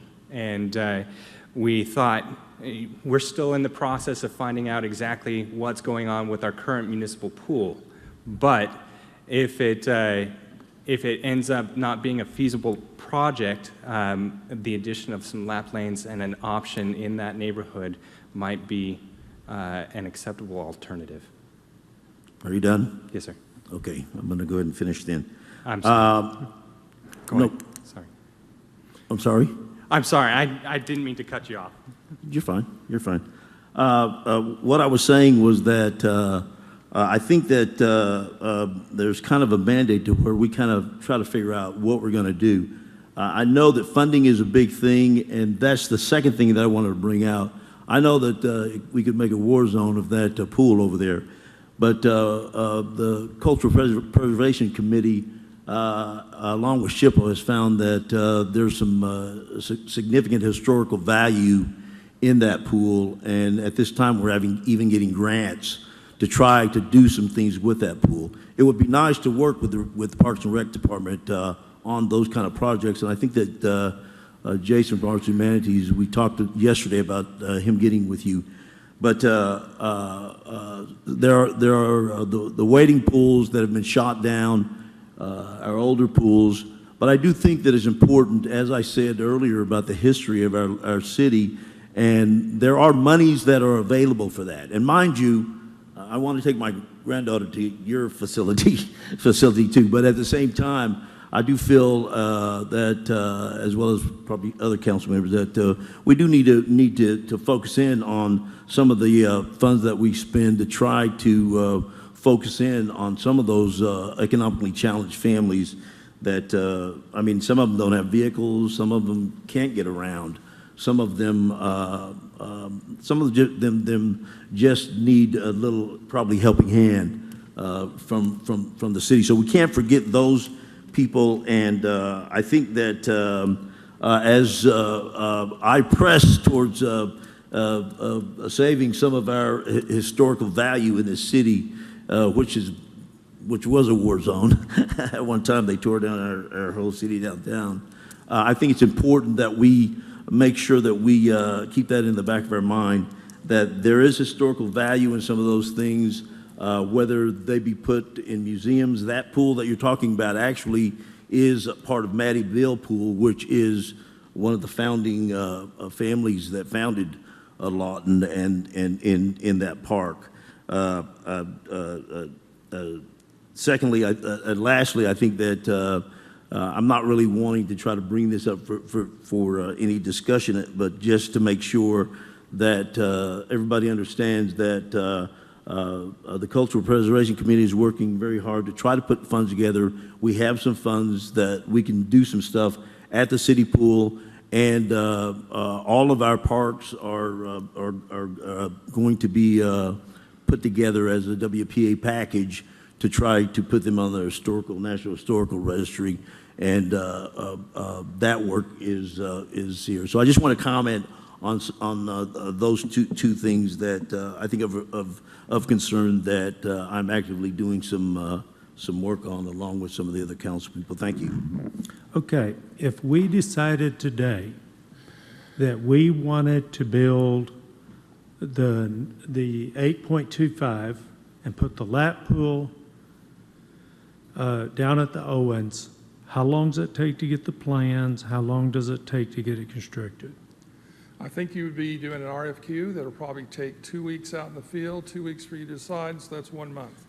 It'll take us 4.5 to 5 months with good weather to do the complete design, to be able to give builders something in writing that's done well that they can bid on equally and have a winner.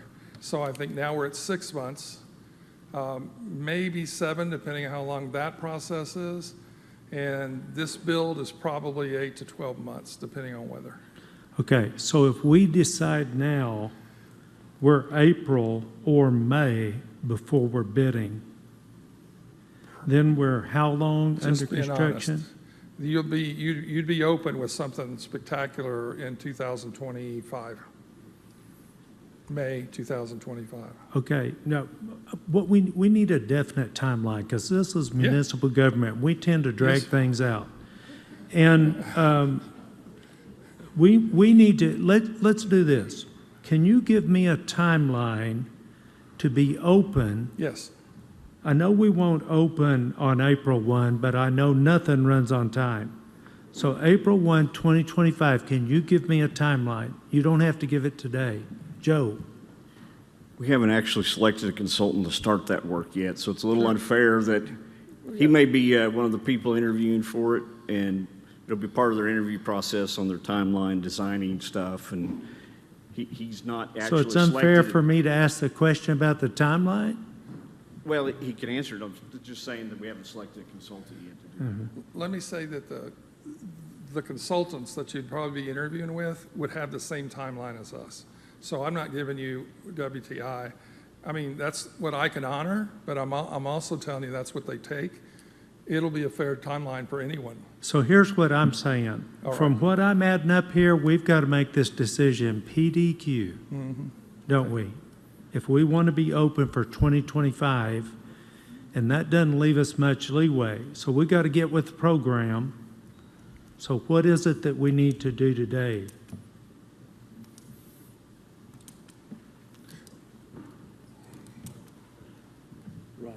We need to get a consultant on board ASAP, and we Okay. could, All right, can I get a motion to get a consultant on board ASAP? Make a motion that we direct staff to,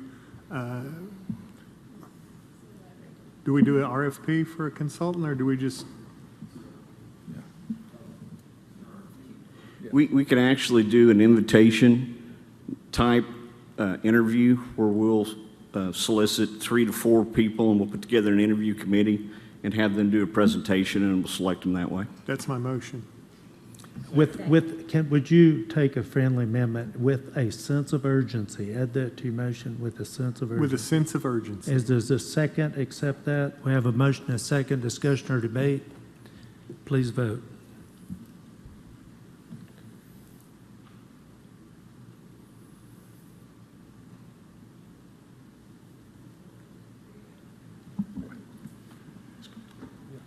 Motion carries 8-0. Thank you, Robbie. That brings up item 35. Consider an amendment to the True North Culture Statement to include transparency and trust as a key component on the statement and take action as deemed necessary. Council, when we did this, it's a real nice culture statement, but we got to talking about the idea of trust and how it goes with transparency. And we wanted the words transparency in there. So Don Lynn came up with this second on your sheet. Everybody should have a sheet. And it says transparency and trust. We commit to open communication, transparency in our actions, and accountable decision making. We will continually earn and maintain the trust of our citizens. I think our whirlwind tour did just that.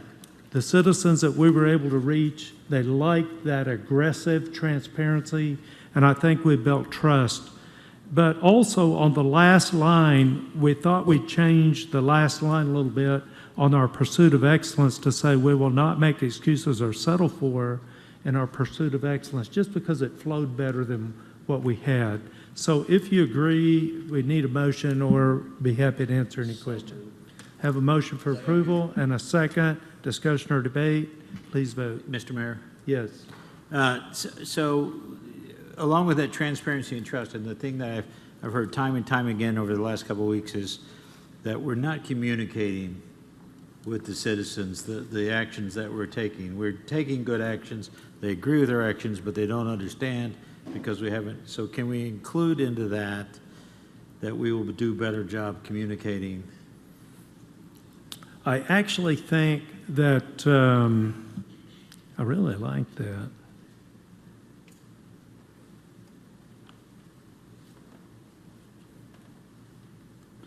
It says we commit to open communication, but we're not doing a very good job right now. So I like that. And so let's just take no action. We'll bring it back to you next time. We'll get Don Lamb working on it, okay? All right, is everybody good with that? No action. All right.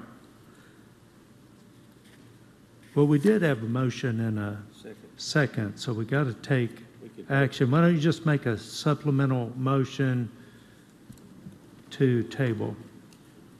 I'll make a substitute motion to table this until the next meeting. We have a motion and a second to table. Please vote. Motion carries 8-0.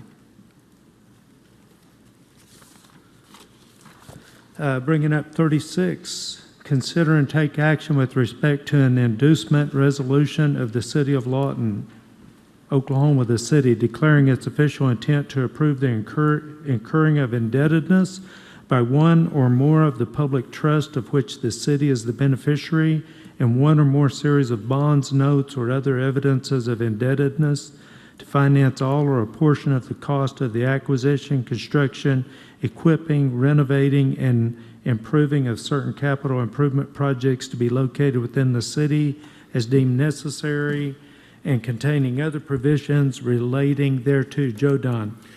Yes, sir, Council. I think this item falls right in line with your previous item of trust and transparency. But we are asking your approval to go out for a loan or multiple loans on a few of our capital improvement projects. We've got 4 projects that are designed and ready for bid. We need to secure funding for those projects.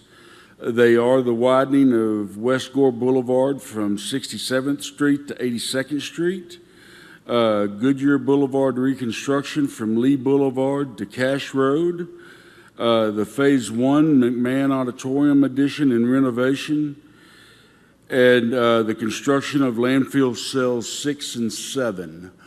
All 4 of these projects have an estimated total of about $30 million. We would like to be able to go out for a loan for these projects. They were identified in the current fiscal year budget and slated there to be able to get loan funding to proceed with them.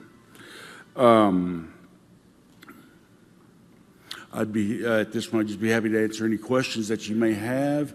I've got Chris Gander and Lynn Driver here to ask any questions.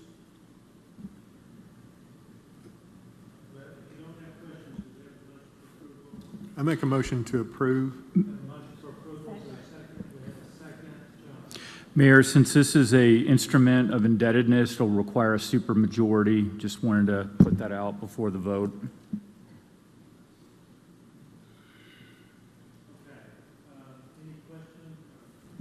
Any questions? Let's vote.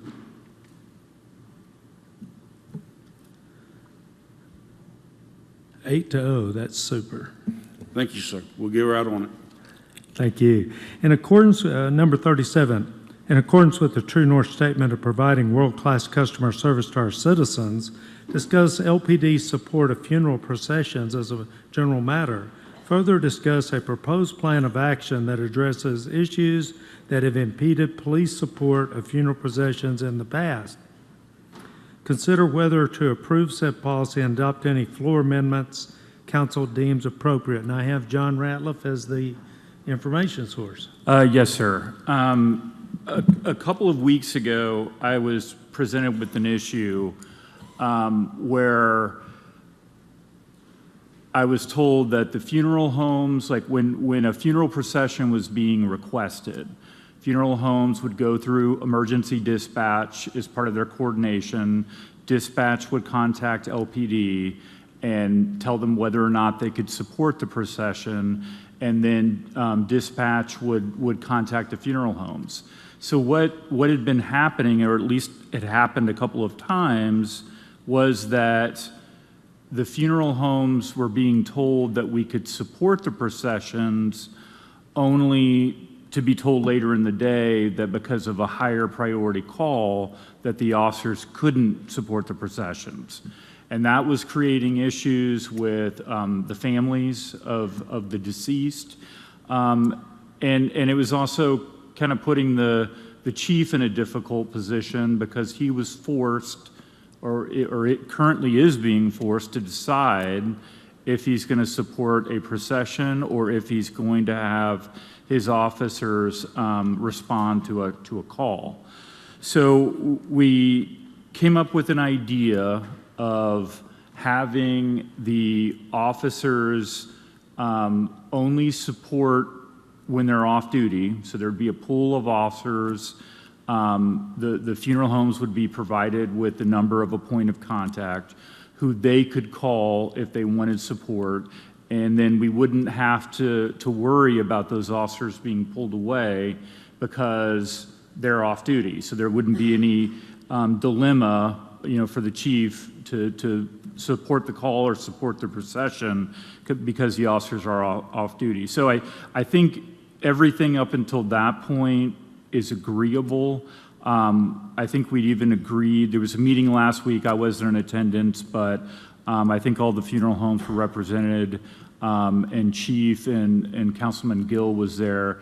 And I think what they agreed to at this meeting was that the officers would support off-duty, that they would even get paid a little bit of a fee, which they're not currently getting, but to kind of incentivize participation, we would do that. But the issue came down to who would cover physical liability in the event the officers were injured during the funeral procession.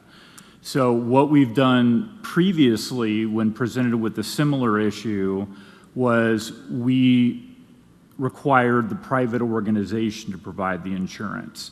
A couple of years ago, if you recall, we made our firefighters who were supporting the Fill the Boot campaign, which is the annual campaign that I don't know if you guys still do that, I don't think you do, where they would go out into the medians and on the streets of our city with their firefighting boots and ask individuals to donate for the Muscular Dystrophy Association. Well, the officers were being put in a position where they might be injured in the middle of streets, on the side of streets. So in this case, the Muscular Dystrophy Association took out a private insurance policy for the firefighters. So in the event that they were injured, that burden wouldn't be passed on to the taxpayers. So I think it's a similar thought process here. My understanding is that the funeral homes don't support that course of action, but that's where we're at. Mr. Gill, do you have anything you want to add to that? You were in the meeting. Well, I'll say that it seemed like the funeral homes were pretty much on board. We'll hear from them today, except for the insurance problem, which I made a suggestion that they check with their insurance carrier and see that that wouldn't be an easily solved problem from the fact that they have workman's comp already in place. And they're going to be issuing either a 1099 or they're going to put them on a W-2, one way or the other. But their insurance should cover that, and I haven't had a report back. I think the chief might have been going to look at that also. So that's kind of where we were at. Everything else seemed to be pretty good with the exception of the insurance issue. And so the only concern is that the charge for the officer is not a concern. The concern is who's covering the insurance if the officer is injured, right? Yes, yeah. That's right, Mayor. Okay, would you like to come up and speak and give us your name and address and also who you're representing? Okay. My name is Linda Newsom. My address is 3103 Northeast Heritage Drive in Lawton, Oklahoma. I was at that meeting, and we're not in agreement on the charging of escorts. First and foremost, I'd like to thank the Lawton Police Department. Their services to our community are astounding, and they're always there for us, and we appreciate that. But I do have concerns of paying escorts. One is that I, as Lawton Ritter Gray Funeral Home, I'm the funeral director there, and I'm also the managing partner there.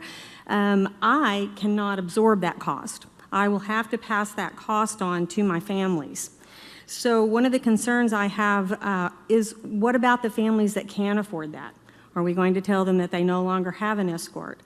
I know that everyone here has either been in a procession, been in the back of one of those cars in the family car, and they've had an escort, and so that's come from the city of Lawton. So the second is, what if I have a family that can pay that?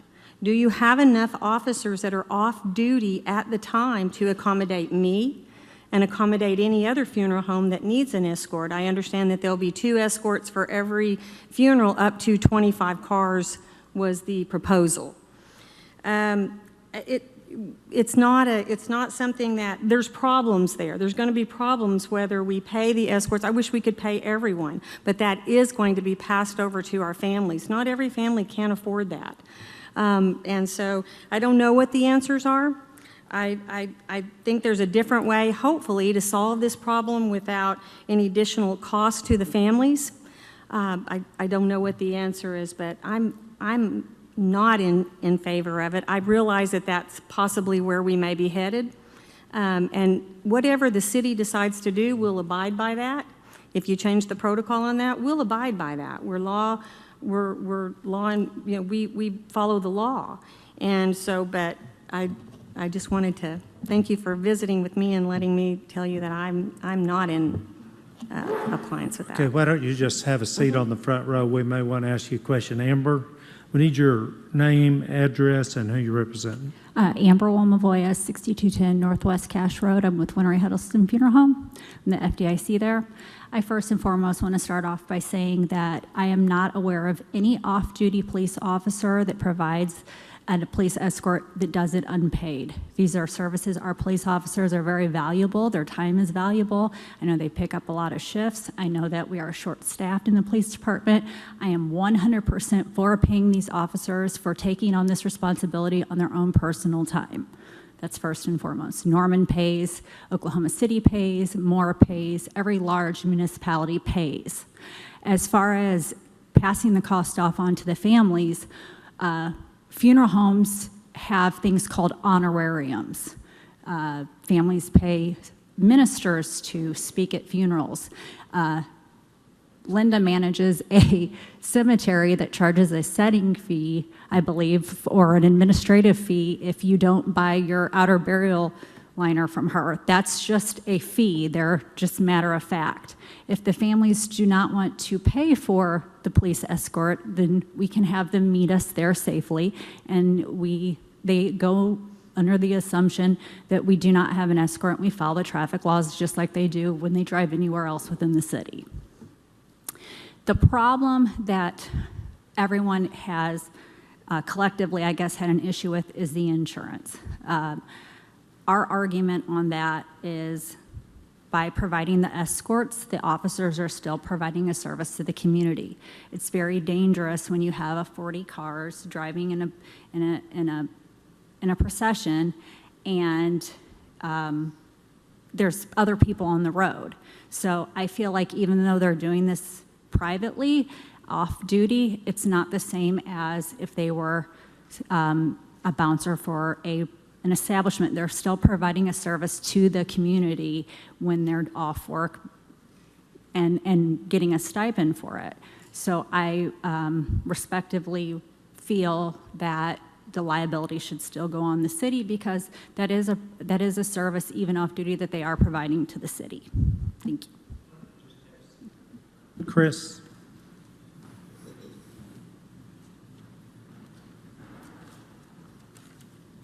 And go ahead and give us your name, address, and who you represent, please. So Chris Raybon, I represent Becker Raybon Funeral Home. I live at 1106 Northwest Laird here in Lawton. I do just want to thank all of you as council members for taking this on today. When I pulled out of my parking lot at the funeral home today, there's been a pothole that's been there for probably the last 10 years, and it's grown deeper and deeper. And today it was filled in. And so I didn't know if you were anticipating me coming and speaking to you or exactly what that looked like. But I do want to, yeah, thanks, Kelly. I do want to thank the appropriate people for that. And I do want to thank the Lawton Police Department for the support that they have provided through the years. Mr. Ratliff, I'm going to give you a little different history on funeral escorts because I think, to some degree, there's kind of been a mischaracterization of how that comes about.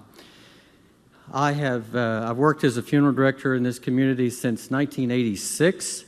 And we have battled this issue of how to provide escorts for funerals since prior to that time. And the police department has done an excellent job of attempting to do that for every citizen. But as we know that there are situations that occur occasionally that preclude them from being able to fulfill their obligation there.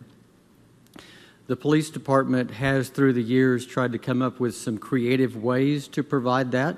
One of our chiefs a number of years ago established the Sentinel program, which were a group of volunteers. Every guy's dream is to have a car with lights and sirens and be able to go through town. And they provided a great service to our community. But it's also difficult to get volunteers to do things. And so we've seen that program diminish over the last few years. And I would ask in a moment for you to give some clarification on the insurance liability for those individuals versus what we're proposing to do here, if you don't mind. But What are you asking now? What's the liability for the Sentinels? yes,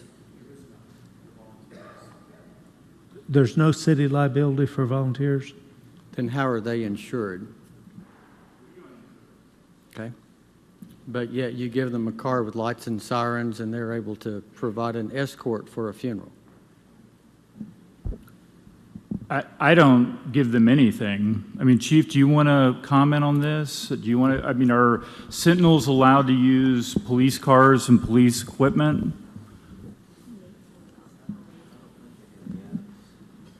I sure hope not.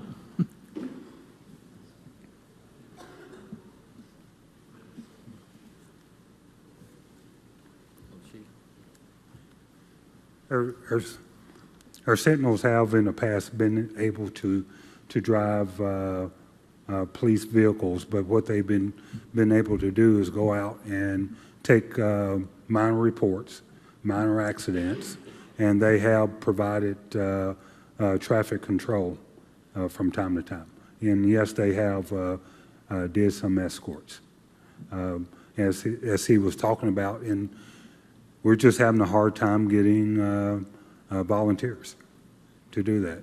At one time, we had about 10 or 12. Now we have probably about 2 to 3 active Sentinels. And Chief, is it fair to say that most of those individuals are fairly senior? Yes. Okay. Well, do we provide insurance or not for them? So Tim, address that. Okay, so I'm familiar with the Sentinel program, but I'm on this question of do we do insurance for them? My thoughts would be, one, they're volunteers, so they're not city employees, so they're not covered by any type of workers' comp in that regard.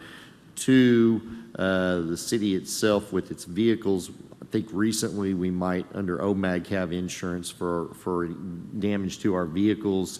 But prior to that, I think we were just self-insured. So if a police car was damaged in an accident, the city would absorb the cost itself. I don't think we care about the car. I think we're interested in the individual. If he gets hurt or killed, someone's going to be liable or not?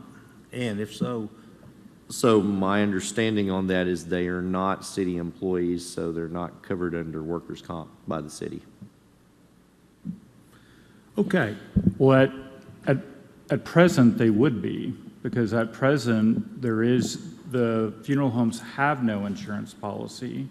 They don't pay for these individuals to do the service, so they're doing this all as city employees. And that's part of has been part of my contention the whole time, is it's unfair to shift that burden to the taxpayers. Go ahead, Mr. Gill. I had a question, and I believe when you started, you said something a little bit different than what we discussed in the meeting about a week ago, and that was our peer cities. Now, we don't have to do everything our peer cities do. So that's not of ultimate situation, but it is good to reflect to our peer cities and see what they're doing, to see if things that we're doing here are fair, like where our pay's at and these types of matters. So we were going to refer to the peer cities, and I thought I heard in that meeting last week that Oklahoma City and Norman used policemen that were off duty. Therefore, they were paid by the funeral home or by the family, but someone at a certain rate. But we still had the insurance issue in hand, and maybe you have an answer for that. Sure. So I kind of got you off on a tangent when I was talking about the Sentinel program, but City Code used to require the funeral homes to notify and request a police escort an hour prior to the time that escort was needed.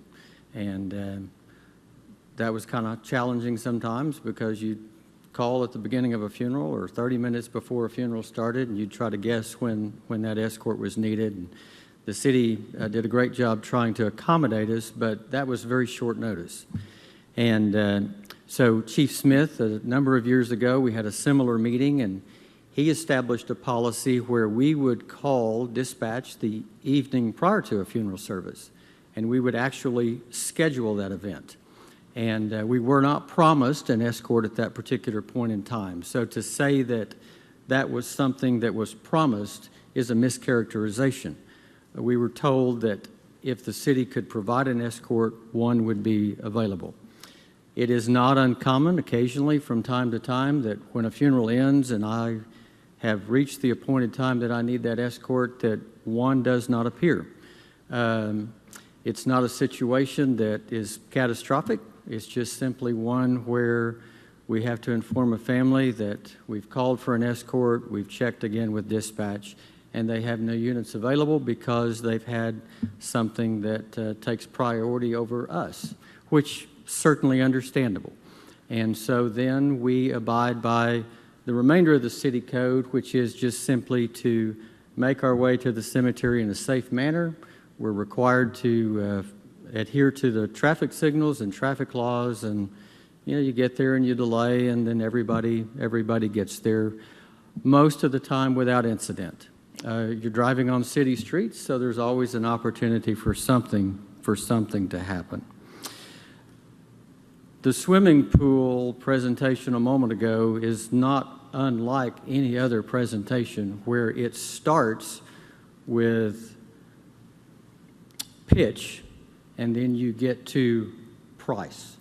And Linda says she wishes you'd take that $1 million for the lap pool and just use it to provide funeral escorts, but that probably isn't going to happen. So I shared some statistics that I had last week with the chief and some of the others who were present at the meeting that we had. And, sometimes you go day to day and you just, things become routine and you don't really give consideration to things. And so I thought, well, I wonder how many escorts we have requested. And so I instructed my staff to go back and kind of look at some things, and looked at the year 2021 first, which was our COVID year. And we talk about peer cities. I will tell you that our city was unique in the way that we dealt with COVID, because there were a number of cities that began to diminish the number of people who could attend funerals. And our city was one that remained at a number, I think 10 was the number we settled on, but it was a number that allowed people to continue to have funerals. And you led in that. You didn't follow, you led. And I would encourage you, as we look at this matter, that you lead. So, and not Mr. Rabin, necessarily how much follow. longer is your presentation? Not long. Okay. So in 2021, I requested 255 escorts from our firm. And I think that probably you could take that number and double or triple that number. 2022, I requested 181. That's a drop of 10%. The number is on track this year to do the same, where we'll probably wind up somewhere around 200 escorts. And so that means that there is somewhere in the neighborhood of 400 to 600 escorts requested every year. You take that number and you multiply it times 125, and the city's recommendation of having 2 escorts for every funeral, and you wind up with a number of about $92,000 that you're adding to the cost of funerals in this community. And that's all that I have to say. Okay, thank you for coming. Mr. Mayor. Hold on for me just a minute. Okay, we really don't want to get in a rebut situation. If you just have something you want to add, that's fine. I just want to add this. Lawton is unique in the fact that we're close to a military installation. I would say half of our services go to Lawton, Fort Sill. To Elgin, to Lawton, to Fort Sill National Cemetery. These are men and women who have served our country. The very least that we can do is provide them a police escort to their final resting place. I think that is really important as a community that we support that. It portrays the police officers in a good light, and it just gives that appearance that, it's just important to me that we provide that for them. These are our veterans, and they deserve it.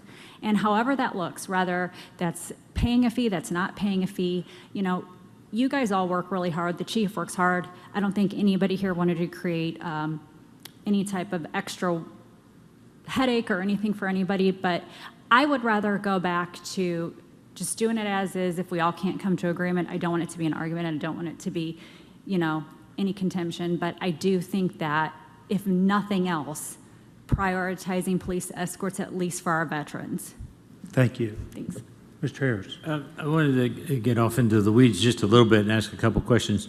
Chief, if we go to off-duty officers, are we going to have enough volunteers to provide this service? I don't know if we have enough. We did a poll, and right now we have, I think, about 9 to 12 officers that are willing to do it off-duty. And it could be a pretty significant source of extra income. Correct. Correct. Okay. Thank you very much. Amber, I wanted to agree with you, and I had this conversation with the city manager. I don't know which side I fall on, but in looking at our True North statement, this is our last act to anyone who's leaving this community in that way. And maybe it's just the right thing to do to provide this service. I'm not advocating for or against, but I just wanted to throw that out. I've thought about it a lot, and whenever the time comes that I go, it'd be nice to have been thought of enough that they said, yeah, let's honor Mr. Harris, or say goodbye to him, either way, and give this escort. That's my point. Mr. Uyghur. Mayor, City Council, earlier the statement was made, we put a liability burden upon the taxpayers. I think we need to look at this. You're putting a burden from a community setting, a police setting, you're putting that burden on the deceased, who also is a taxpayer. So I don't think that argument would hold up. I don't think looking at having sat in the lead car for the past 26 years off and on to these funerals, to say, well, this is a liability we don't want to assume.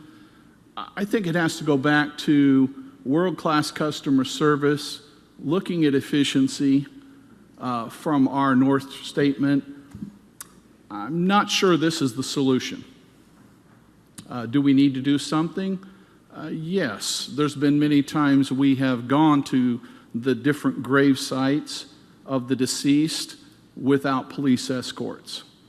And we understand why.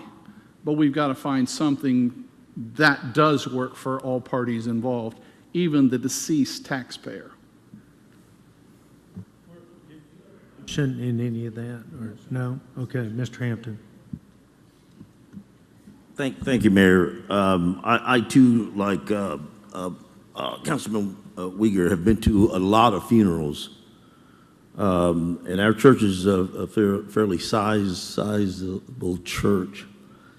And I've ridden in a lot of processions, a lot of them out to Fort Sill. And there's an open end to this, because if the funeral home doesn't want to pay, then there's no escort. And I don't know, I was thinking about this, and I'm thinking that on the onset, Chris gave information on why a police escort started, but it can be kind of dangerous. And I've commented many times where we're going down the highway out to Fort Sill, and some kid or individual is just speeding by the procession, just at a high rate of speed. And I'm thinking somebody needs to check that person right there. I am a veteran. Respect and honor is a big thing to me. I do think that when we're turning into the cemetery out of Fort Sill, the sheriff usually took over the lead at that time. He gets out of his car, he stands at attention and salutes as the car goes by. And I like that. It means a lot to me as a veteran. That's a soldier in arms, and I just like that. Again, I don't really know what the solution is, but I'm going to tell you what, I do think for safety reasons and for reasons of honor, I think that as a councilman here in this city, I think that we need to provide escorts to every funeral, from my experience. And like I said, I don't know how that can be done, whether it's sentinels, whether it's something else, but I do think that is a vital thing when we bury people. And I'm just going to say that I deal with a lot of families because I don't preach most of the sermons, but I do set up the agenda for the funerals. I have to talk to the families about the songs that they want played, which are special songs that they pick. I have to talk about things that they want to say and things they want to do during that last rites. And that's a very serious time for that family.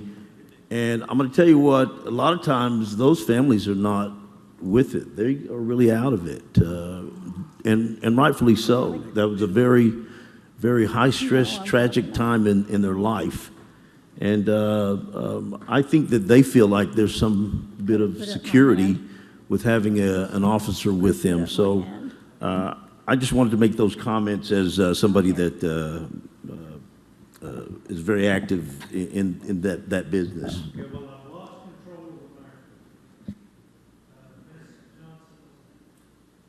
Oh. I just wanted to say, I think what I'm hearing here is that, yes, number one, we need to provide as many escorts as we can, so that's not a problem in either end. Number two, I think if we incentivize or try to find some type of funding for the Sentinel program, specifically for escorts, we may be able to get more.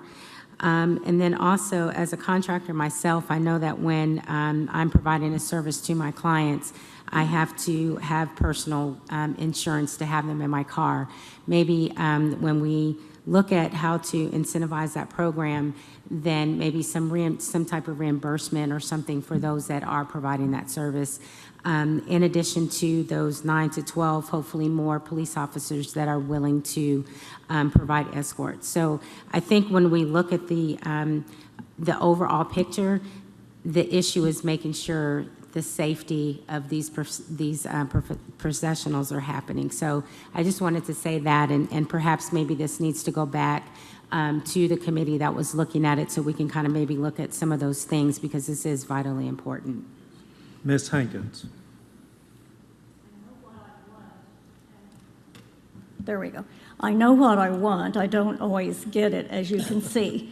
But I will say that I don't know how we can do this exactly, but I would like to continue with escorts.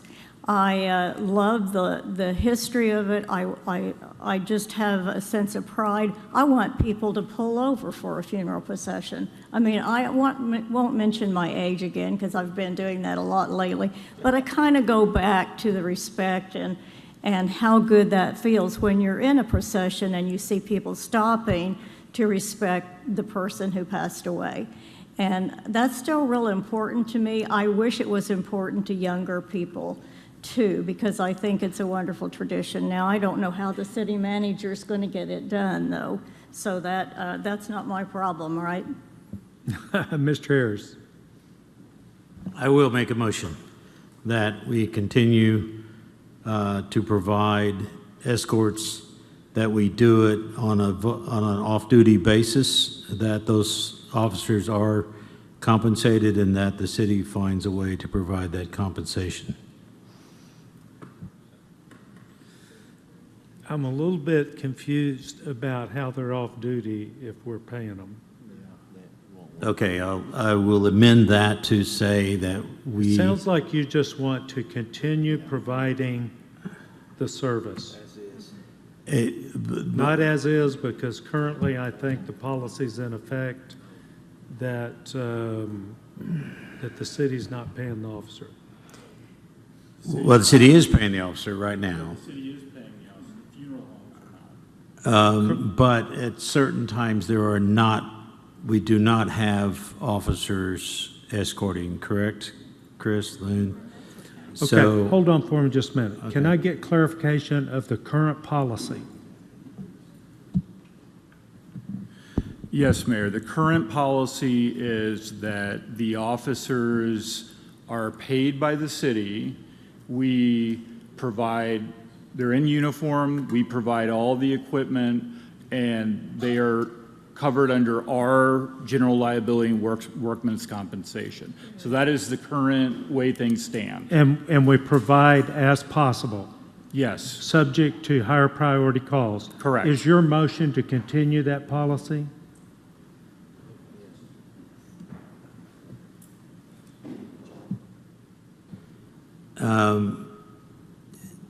No. My motion is that we use off-duty officers for that. Okay, so you're making the motion to change the policy to off-duty officers and the city absorb the insurance. That is exactly my motion. We have a motion on the floor. Is there a second? Somebody's got to pay him besides insurance. So his motion, you would include paying them from the city and insurance from the city. They're off-duty. Clarification, yeah. Hold on, just a minute. While you're thinking, we're going to let Tim speak. Okay, so we would just need clarification on the motion. That's where I'm trying to ask. If the motion is for off-duty officers to do it and the city to pay for it, like the mayor said, that would, when we use an off-duty officer and the city pays for it, they become on duty. So if we're going to go that route, then it would be some type of incentive program to utilize rather than the regular staff that's on duty. But they would have, when they're doing the service, they're going to be on duty. Yes, I concur, and that was my intent, that they would be working for us, providing the service. However, it would be, I guess it would be overtime. So we'd have to adjust the budget to include that figure. Okay. So we'll have to find that, and maybe we can't do that this year, maybe we can do it next year. Councilman Harris, if that's where you're wanting to go, I'd recommend that we maybe direct staff to look at that type of policy just so we could, if we need to develop it rather than say make it go into effect right now, because there's things we have to look at. I believe we have our police contract, and Chief, if I remember correctly, unless it's changed, when we call an officer in off duty, that's a minimum of 2 hours of overtime unless that is changed. So we have some collective bargaining things that would have to be looked at, and That's exactly what I meant to say. Okay, so would you please restate what Mr. Harris's motion is supposed to be? So if I understand what Councilman Harris is saying, I think it would be move to direct staff to look at bringing back in the future a potential policy or something to that effect where we would utilize officers as an incentive program who are off duty that would come on duty to provide escorts for funerals. Is there a second? Is there a second? If we're paying them, the insurance is paid by us. I have a question. I do too. Okay, Ms. Chapman was first. How many accidents do we have when they are escorting? Chief? That number is hard to say, how many accidents that we. 10, I mean, while they're escorting a funeral procession. I don't have that number. Do we have any? There's been a few, but I don't have that hard number for you. I can research and get it for you. Do any of the funeral directors have that information? The other question I had was, have any of you looked at what your costs would be if you had to pay for your fleet insurance, or however it would be to pay for the insurance for off-duty drivers, police drivers? I mean, is it astronomical? Have any of you inquired about that? Basically, if you called your insurance agent and asked how much this is going to cost. No. Okay. You have called?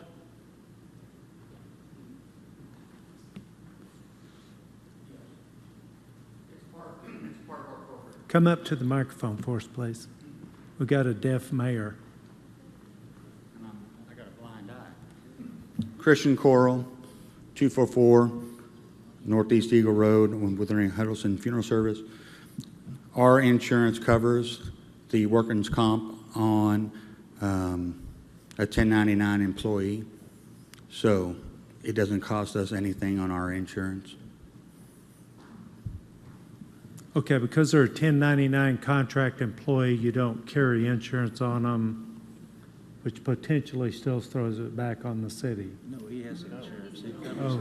Oh, okay. Yeah, I he's a misunderstood. contract employee, so they're 1099 employees. Okay, I got you. Yes, sir. Understand. Thank you. Now, Mr. Warren, were you through? Okay, Mr. Warren. I was just going to clarify what we're voting on. We're just voting to bring back this really horrible idea, right? Yes. I don't have a problem figuring out a way to do this, but if we're talking about bringing back a plan to have police officers work overtime, that's not going to work, because the next thing you know is they're going to need to be on call. And if they're on call, then I think that's even more money. I mean, but anyway, the question is, we're just voting on bringing back a plan, correct? Not voting on doing anything. Correct. We are voting, we're directing staff to bring up a plan that would use off-duty officers, that would cost time and a half, and check it into the bargaining agreement and see what that would cost. Did I kind of get that? So yes, that's the gist of the current motion. Another option too could be a substitute motion, just to table this and have staff bring back some more options and do it that way. Mr. Gill. Thank you. It seems to be that the consensus of the council would like to consider this program. There's certainly no sense in doing it with off-duty policemen. First of all, we're going to have a shortage of off-duty policemen that may or may not want to do this. We also have a shortage of volunteers that can do it. So we're going to have the same problem either way. So if we continue this program, I'd like to make an alternate motion that we just continue the program on duty. We're wanting to pay for it. We sure don't need to pay for off time or overtime pay on top of everything else. We'll just continue it like we've been doing it.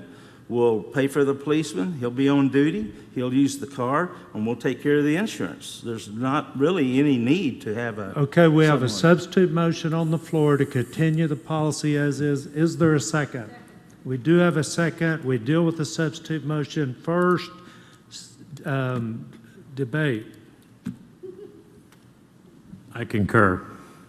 Thank you. I don't think we ever got a motion second on the first motion.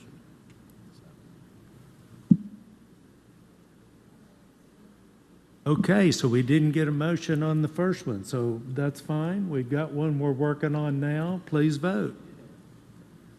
Yeah, but we didn't get a second. It doesn't matter. We got a motion and a second on yours. We're voting to continue the policy as is. Exactly.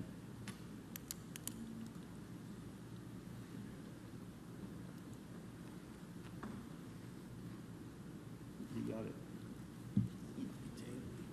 We got to have one more. There we go. Motion to continue the policy as is carries 8-0.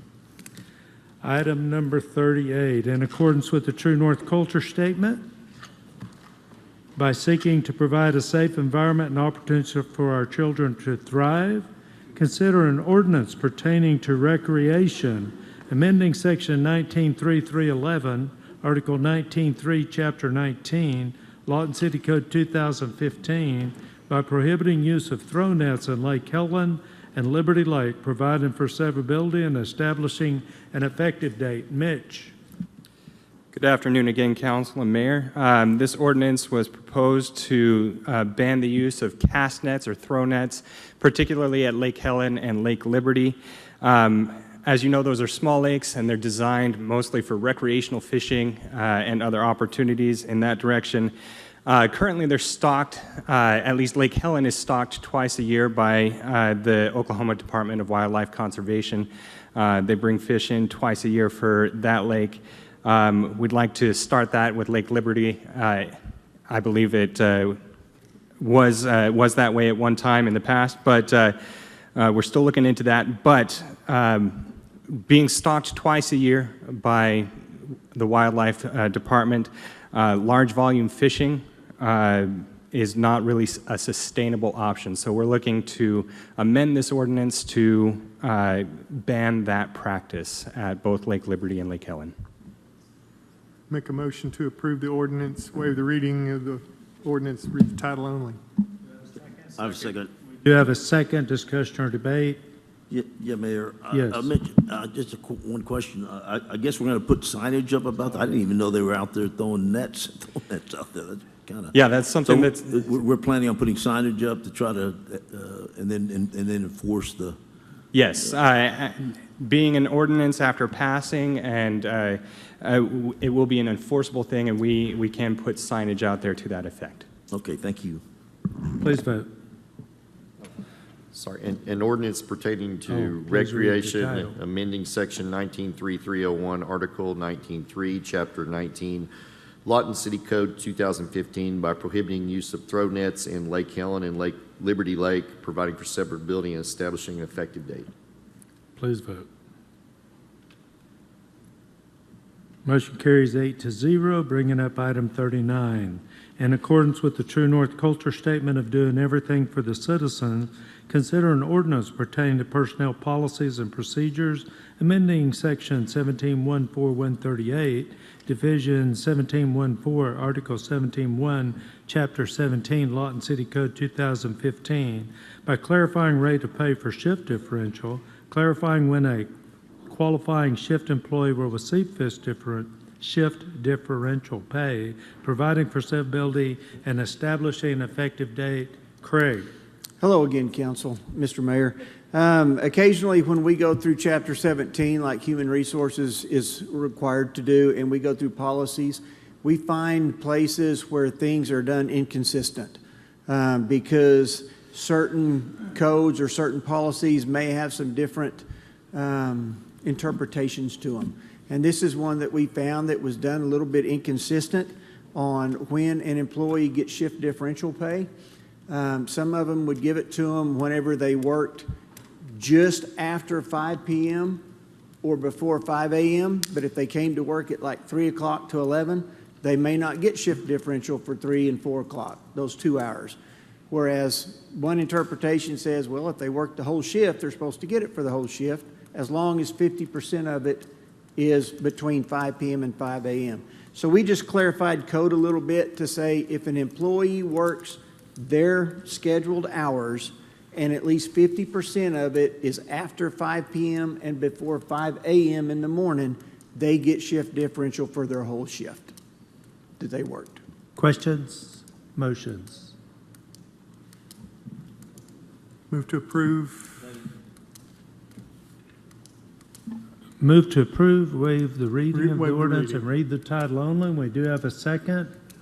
Please read the title. Randy, Mike.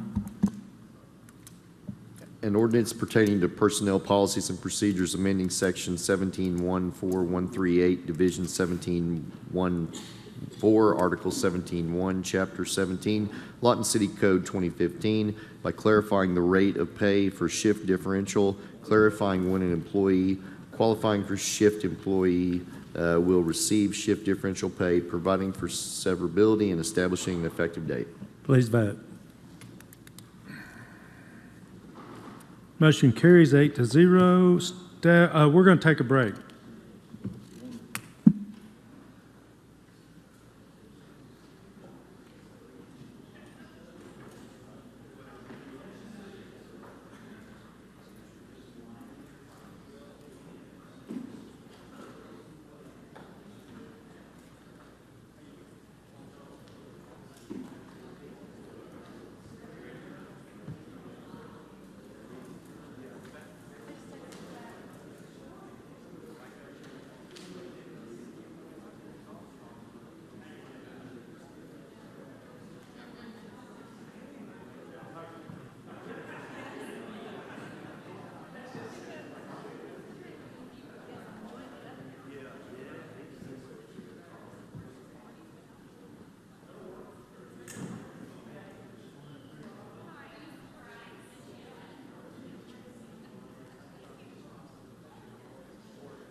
Okay, let's make our way back.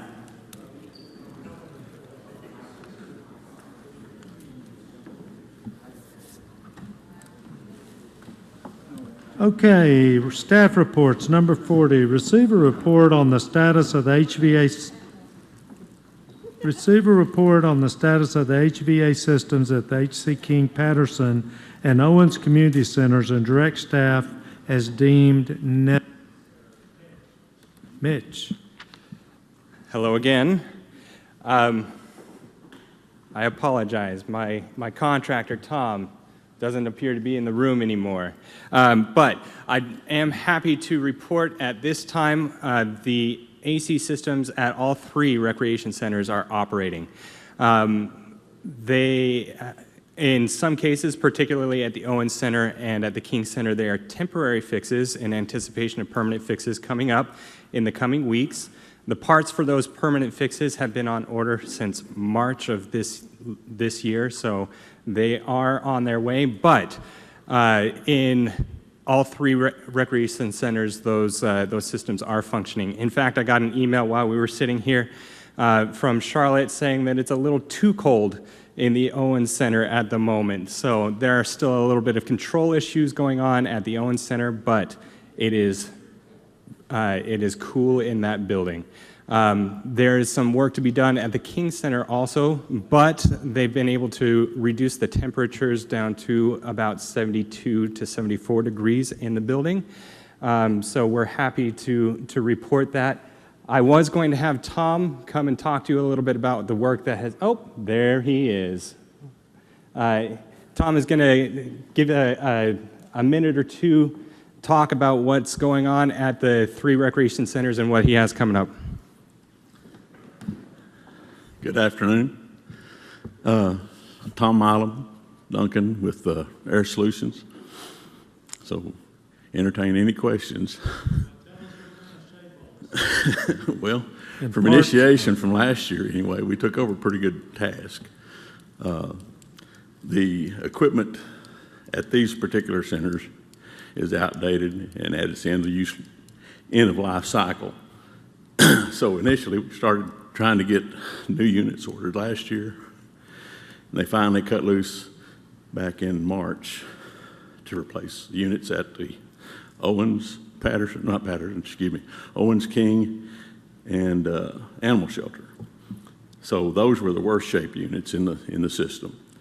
We've got those ordered back in March. In the interim, the companies came back with an extension, or asked for extension anyway, because they'd had retooling set up and then also equipment shortages, or material shortages. So that put us back where we should have had the Owens Center back in September, or this September 19th. They moved that back to October the 9th. The King Center equipment should be here within 12 weeks from today. The Animal Shelter got extended to 18 weeks, as far as we know so far. But we've done some temporary work over at the King to refurbish the existing units to go ahead and carry us through till those come in. The time it's taken to do this is because we redesigned the units to take a higher outside ambient air temperature. Most equipment is designed for 95 degrees. We requested these to be designed for 105 degrees. That way we can better provide cooling for the heat loads of Oklahoma summers. As we all know, we've had a pretty hot summer this year, and it has started early. Council, you have questions? What's the temperature at the animal shelter? Animal shelter, we're trying to maintain it at right about 68 to 70. Really? Yes, sir. Animals like it cold. The dogs do anyway. The cats, they have to move them over a little bit. But that particular unit was put in 2009 on the new ASU, but it takes 100% outside air. And this is where the fallacy was on the design of this. And like I keep saying, is a normal average unit is set for 95 degrees for its maximum ambient temperature efficiency, for efficiency. And what we designed and came back with and designed these to handle 105, which is the top end of the curve.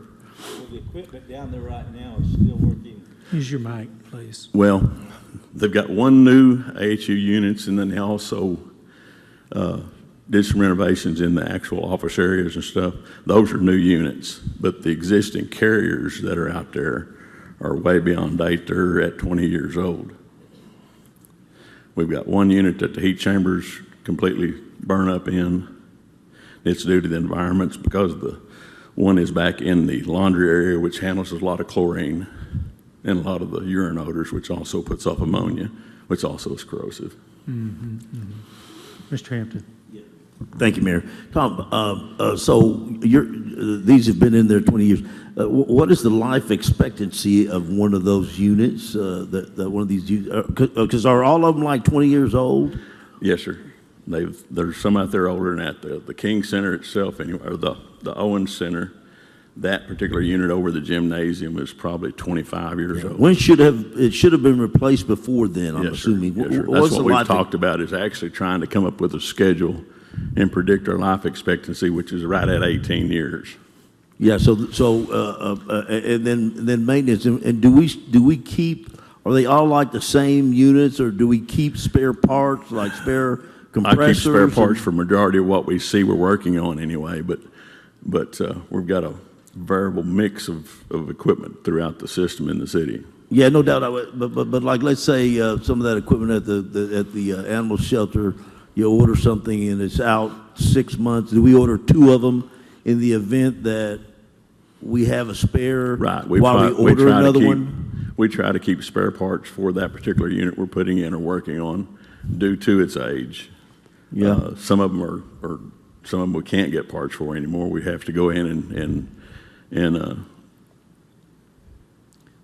actually repurpose So that's equipment. you don't have to. So you're saying you're developing some type of maintenance plan, Yes, so sir. we don't get stuck like we're Right. stuck now. We're right? going through now anyway, and finding out the age of the units. And I told Parks and Recreation anyway that we need to go through and another deal that we set up when Mike was here for the city manager, that we were forecasting what needs to be changed first prior to it becoming at its end of life cycle. Right. That way we can go ahead and predict out a year or two ahead. Yeah, excuse me. I run a radio station, and now I buy 2 when something goes bad, and then I now have a extra part that I can put in place, stay on the air, and while the other one's getting repaired. We don't have anything like that going on, or is that what you're not trying necessarily to? in That's that what you're trying to position. work into, is what Right. you're saying. Right. Okay. Most of them are replaced with standard parts anyway that are retrofittable anyway into different scenarios. Okay. All right. Thank you. I'm glad that some kind of maintenance outlook that we're doing here for our city buildings, because they have not been maintained through the years. We have 20, 25-year-old units. We need to start planning on a budget to start completely replacing a lot of these units, because it's embarrassing. Yeah, I there's a think it's couple that are very 30 years sad, old plus. Do we have like we do on our vehicles, do we have a list by age of all of our air conditioners? Not by age, just by serial number and model number. But we Does can it have kind the of, age in it? Does the list have the age in it? We can we get can figure the it age out. off of it. We can definitely figure it out. Yeah, just by the model number, we can Yeah. come up with the age. I think that Ms. Chapman's right. We need to understand the picture. What does it look like? Well, I'd like to see the list sorted by age. Right. Okay. Right. And what Ms. Chapman's saying is what I mean. Owned by the city, operated by the city, whatever it is, every one of them, okay? Okay. Well, case Do we in need a point. motion, or can we just get that done? I think we can just get that done. Okay. I would like to add, though, that I yell at Tom a lot, but He's got big shoulders. he always comes. Sometimes it takes you a little while, but you always get there. So Well, we try to list it as priority, and I was told off the beginning anyway, the animal shelter, the jail facilities, and the lab facilities come first above everything else. If we have compliance issues, we have possibility of public criticism for the jail and also for the animal shelter. I'm sorry. I changed my look. I'm a comedian sometimes. I agree with Ms. Chapman and you too, Mayor. I think that, but I do want to throw out there, you know, some of our buildings, the public go in, and some of the buildings, the staff go in, and I don't know what the priority should be on that kind of thing, but as we're making that list, can we kind of divide that up to into subsections like that? Right. Because you know, if we're bringing the public into, let's say, the museum and the air conditioner doesn't work, that can be a little more embarrassing as we're trying to catch up on this thing than if it's just the staff. Not throwing the staff under the bus, right. But I think that it would be good to know those kind of variables when you're making that list. I asked last year at the same time anyway that we start looking for the museum and also for the auditorium new units, because those are the next worst in the system. And actually the museum needed to be in there because of the humidity levels. We need to control the humidity levels for the historical artifacts. Tom, we have I there. think the library is in the mix too. Right. Yeah. We need to know the cost to replace these so that we have an idea of what we're looking at. Okay. Thank you very much. Thank you, Mitch. Item 41, receive a staff report from Brent Baggett, Deputy Fire Chief, regarding a new City of Lawton severe weather administrative policy. Brent. Good afternoon, Council. Back in June, we had the severe weather that came through, and shortly after that, we were tasked by City Administration to come up with a policy to address the severe weather and notification of our employees. The storm came through on June 15th, and that always presents an opportunity for us to review policies and procedures to look for an area of improvement. The purpose of this is to ensure the safety of our employees during severe weather events. We want to have a guideline for the employees who are both in facilities as well as in the field. We establish clear procedures and promote preparedness, and to minimize risks and facilitate an organized internal response to severe weather conditions. What we did is we created a small graph here to help with the different weather alerts that we have. So obviously we're in a green situation every day with no watches or warnings in place. As a weather watch is put in for the area, that will take us into the yellow alert zone for everyone to be aware that there's a potential for something coming.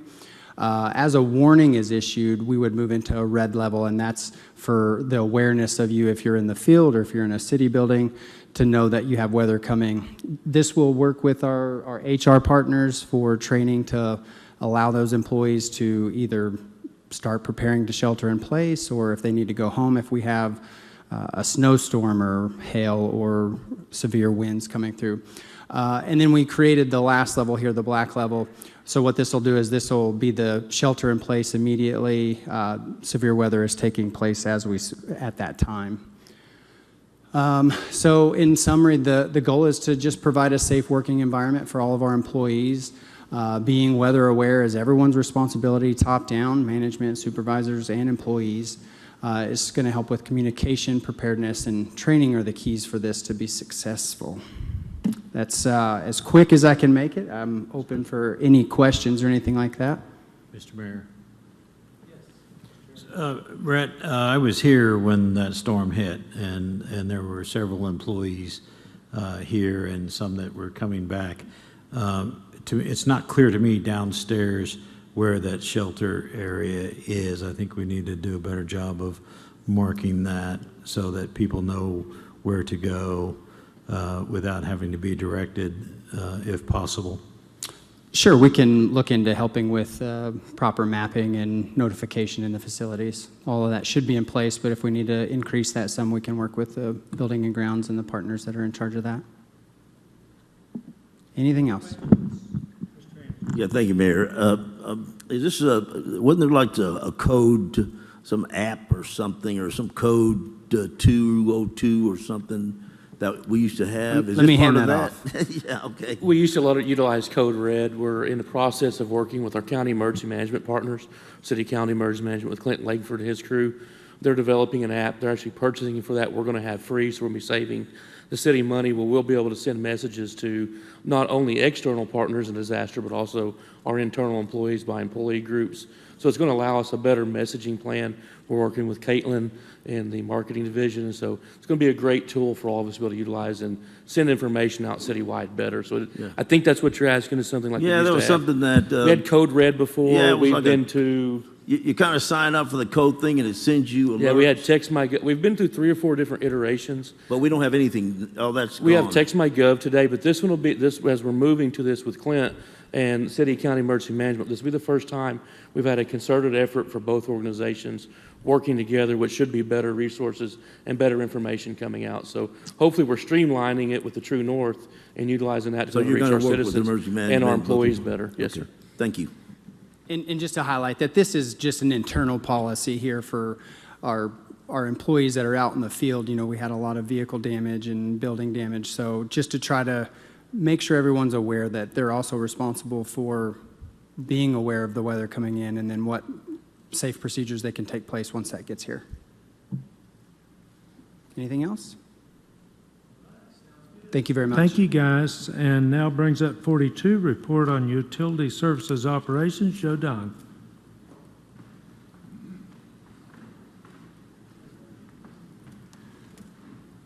My section of this is going to be very short. Yeah. I would like to introduce you to the utility billing supervisor, Lauren Smith. She's going to be going over the utility billing office and some of their what they do and some of the things we're working on for the future. Lauren. That's a good looking I Love Lawton pen you got there. You know what?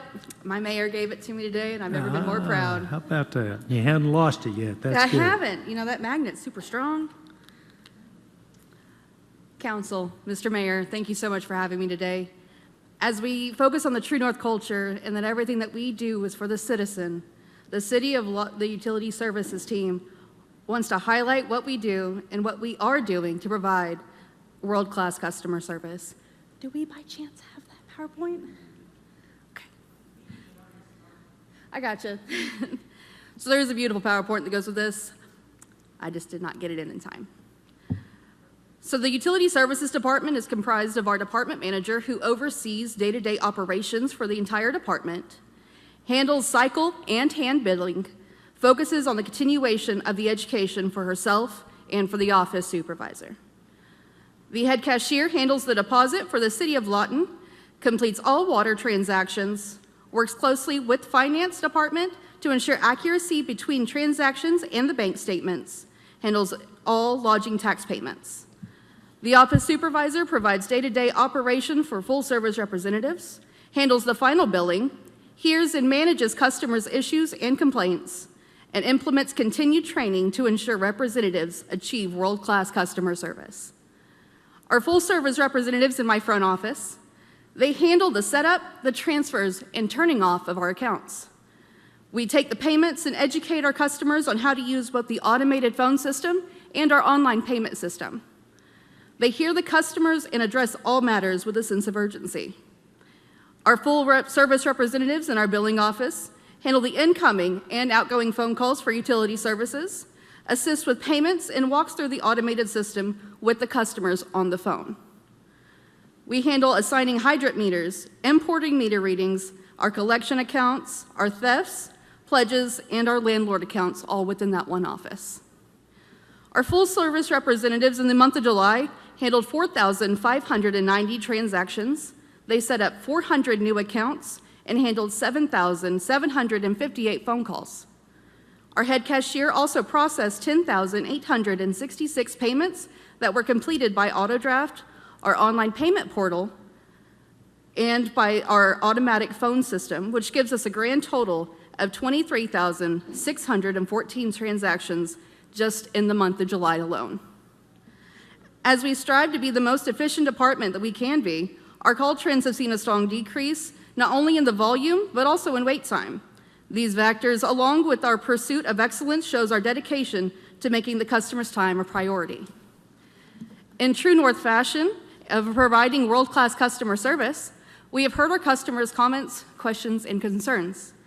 The biggest issue that seems to present itself is our inability to accept deposits by debit or credit card. As we pursue the departmental excellence, we as a department and the City of Lawton team are committed to fixing that issue by October the 31st. For this to be present, we must present a change of verbiage in the city code to council by October the 10th and have that approved and implemented. Next, we will work closely with IT and our Tyler to complete necessary steps within programming by the 18th of October. And we will design and implement training with our customer service representatives to make for a seamless rollout before the projected completion date of 31 October. Thank you. Any questions?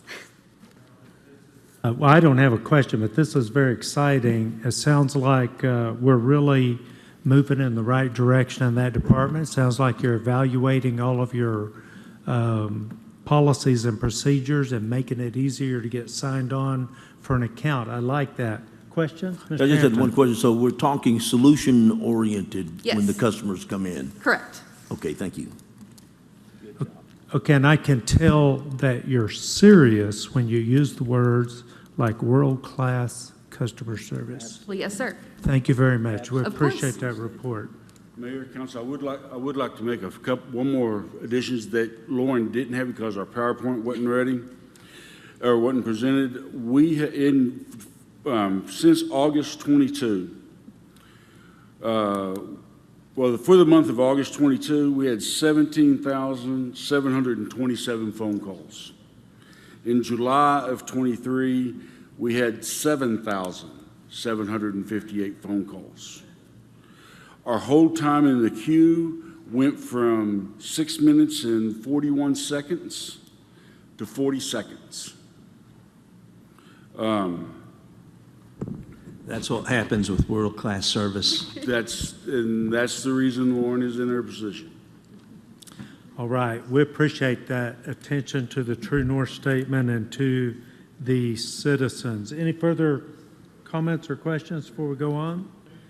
Thank you. Thank you very much. Number 43, receive a report on the status of the FY 2022 audit. Joe Dunn. Well, status is we're still plugging along.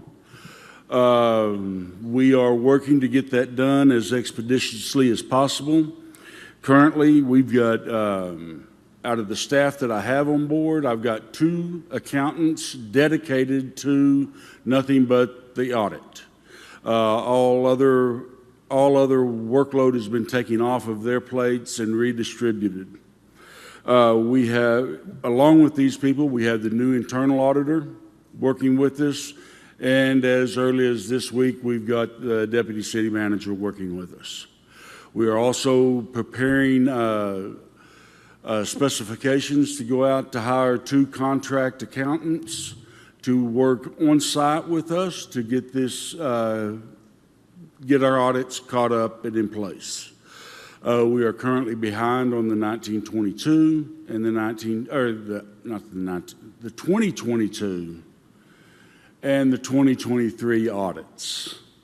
On October 15th, the week of October 15th, I expect our auditors to be on site, at which time they'll be doing the LATS testing. They'll be doing the testing for LATS, ARPA, capital improvements, and long-term assets. They'll be pulling purchase orders for examination, and they will be reviewing our investments. And they will also be working toward the completion of the FY22 single audit, which is required because the City of Lawton has over $750,000 worth of grants in 1 year. Our goal is to have our bank reconciliations for 2022 caught up by the end of October.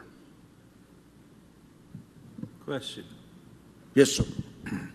Are we getting or not getting our gasoline tax from the state of Oklahoma because we're behind on our audits? Currently, we on our are budget? not getting our gasoline tax because we are behind. Are we going to get that later? Have we got We a way will to do get, that is, as long as that is done, the only way that gets withheld permanently is if we go beyond 2 years. So once we have our 2022 audit done, which we expect it to be done before that 2-year period, we will get that money back.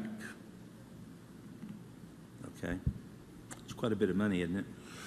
400, on a year, about $400,000. Yeah, that's what I thought. Okay. Okay, so we're behind on the 22. Yes, sir. But the 23, we're really not behind till the end of the year.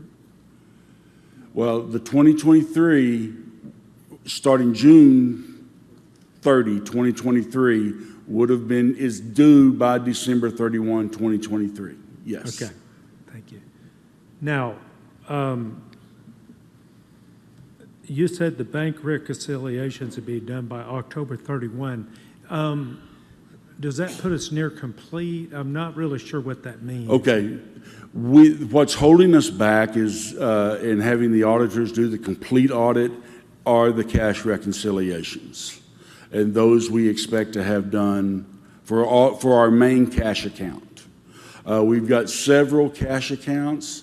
The main one is what is causing us issues because of, I can give you the reasons why, but it's, unless you want them, it just sounds like excuses as the reasons Mayor, why. and Joe, don't correct me if I'm wrong, but after we get the cash reconciliations done, we're looking at 4 to 6 weeks after that, and in order for the complete audit to be done. Because it's going to take the independent auditor some time to get their stuff together. Okay, so that's the middle of December on your out date, middle of December. Now, when will we be able to get the 23 done? We can't start the 23 until the 22 is done. A lot of the problems we're fixing now will not be problems in the 2023 audit because we're fixing them in the 22, so it should be expedited. I would anticipate we're mid-February, mid-March before we get our 2023. And part of the work that we're having done on the 15th is to expedite the time that is required after the cut down on that 4 to 6 weeks that Mr. Ratliff was talking about.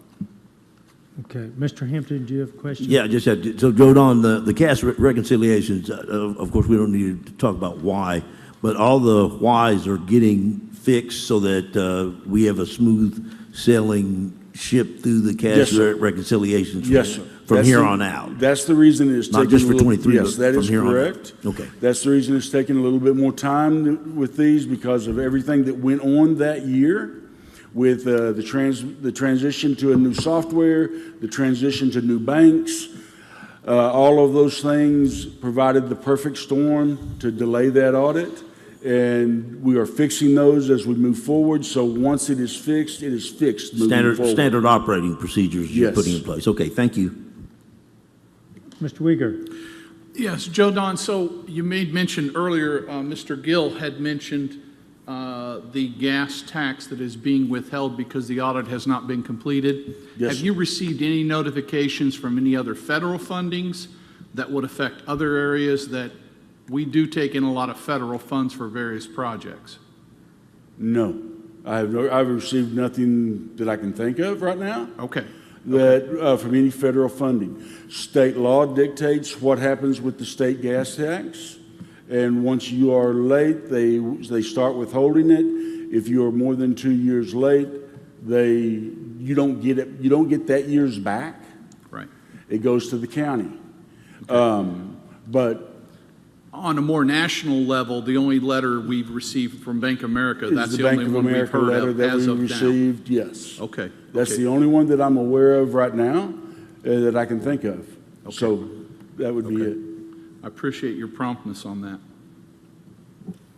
Okay, and I already know, so I won't ask, but I want to make the statement. I know you guys are evaluating everything to continue to refine and improve this so that we get out of it as quick as possible and don't go into it with the following year after what we've talked about. So, with no, oh, did you have something you want to say? No, I was just going to make a motion, we adjourn to executive session. Okay, so thank you very much, Joe Dunn. We have a motion to adjourn to executive session. Is there a second? We have a second. Please call the roll.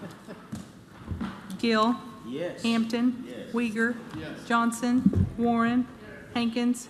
Harris. Chapman.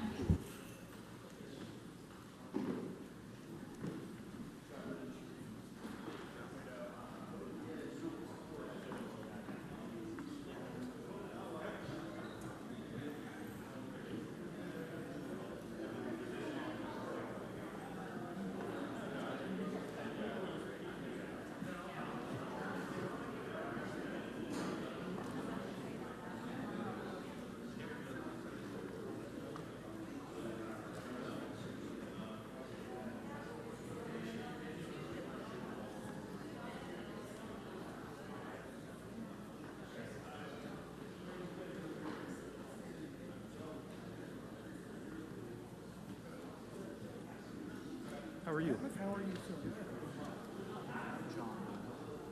I'm Mike. Yeah, I work with Southwest. Okay.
Acknowledge returning from executive session. Call the roll, please.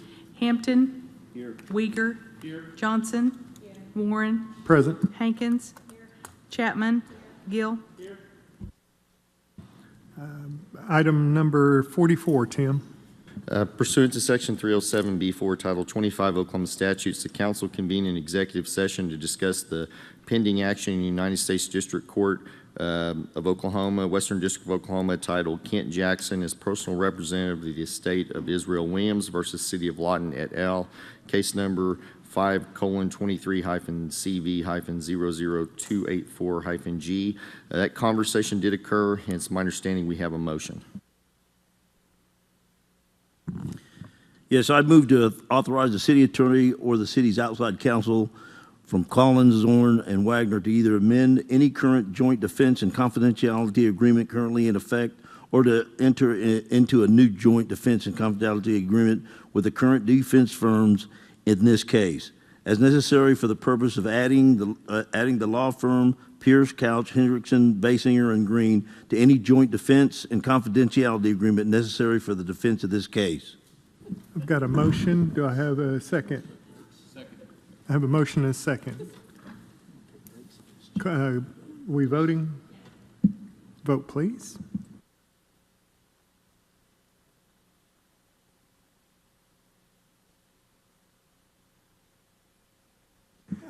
Item number 40, the vote was 7-0, no abstentions. Item number 45.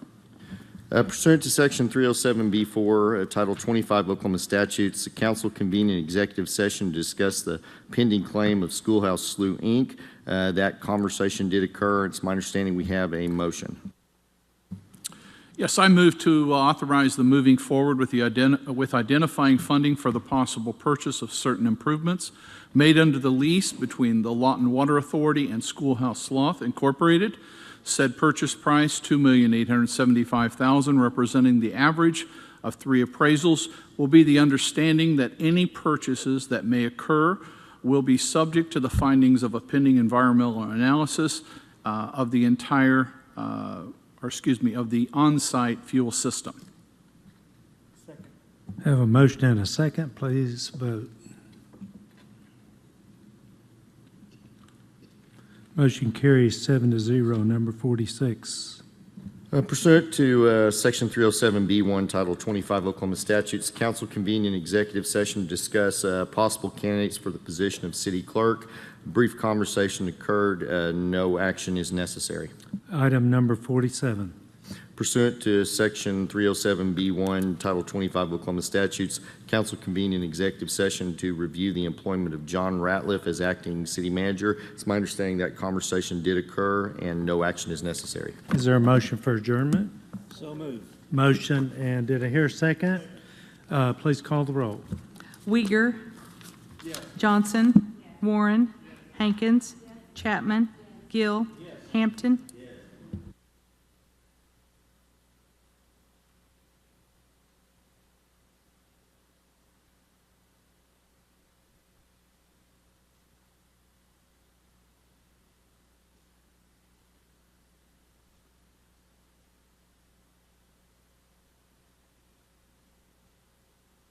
Okay, at this time, I'm going to call this special meeting of the Lawton Water Authority to order. Please call the roll. Johnson. Warren. Hankins. Harris. Chapman. Gill. Hampton. Uyghur.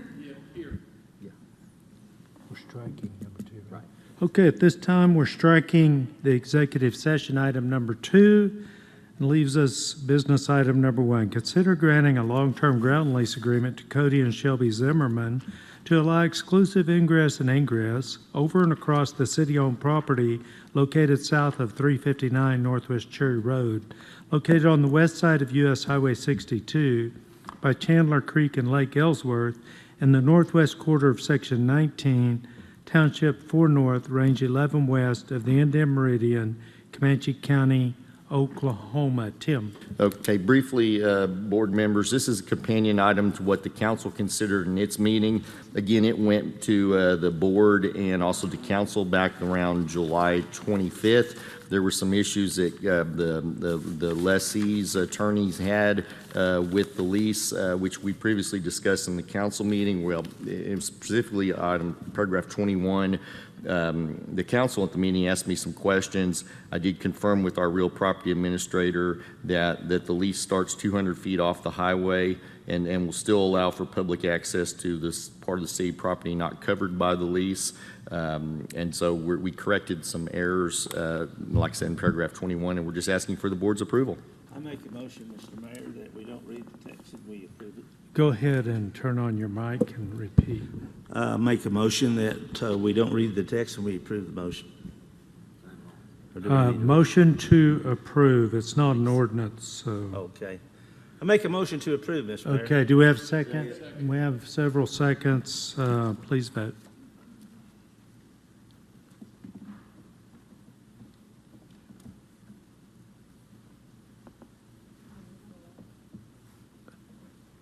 Okay, the motion carries 6-0. Do I have a motion for adjournment? Make so move. Second. Please call the roll.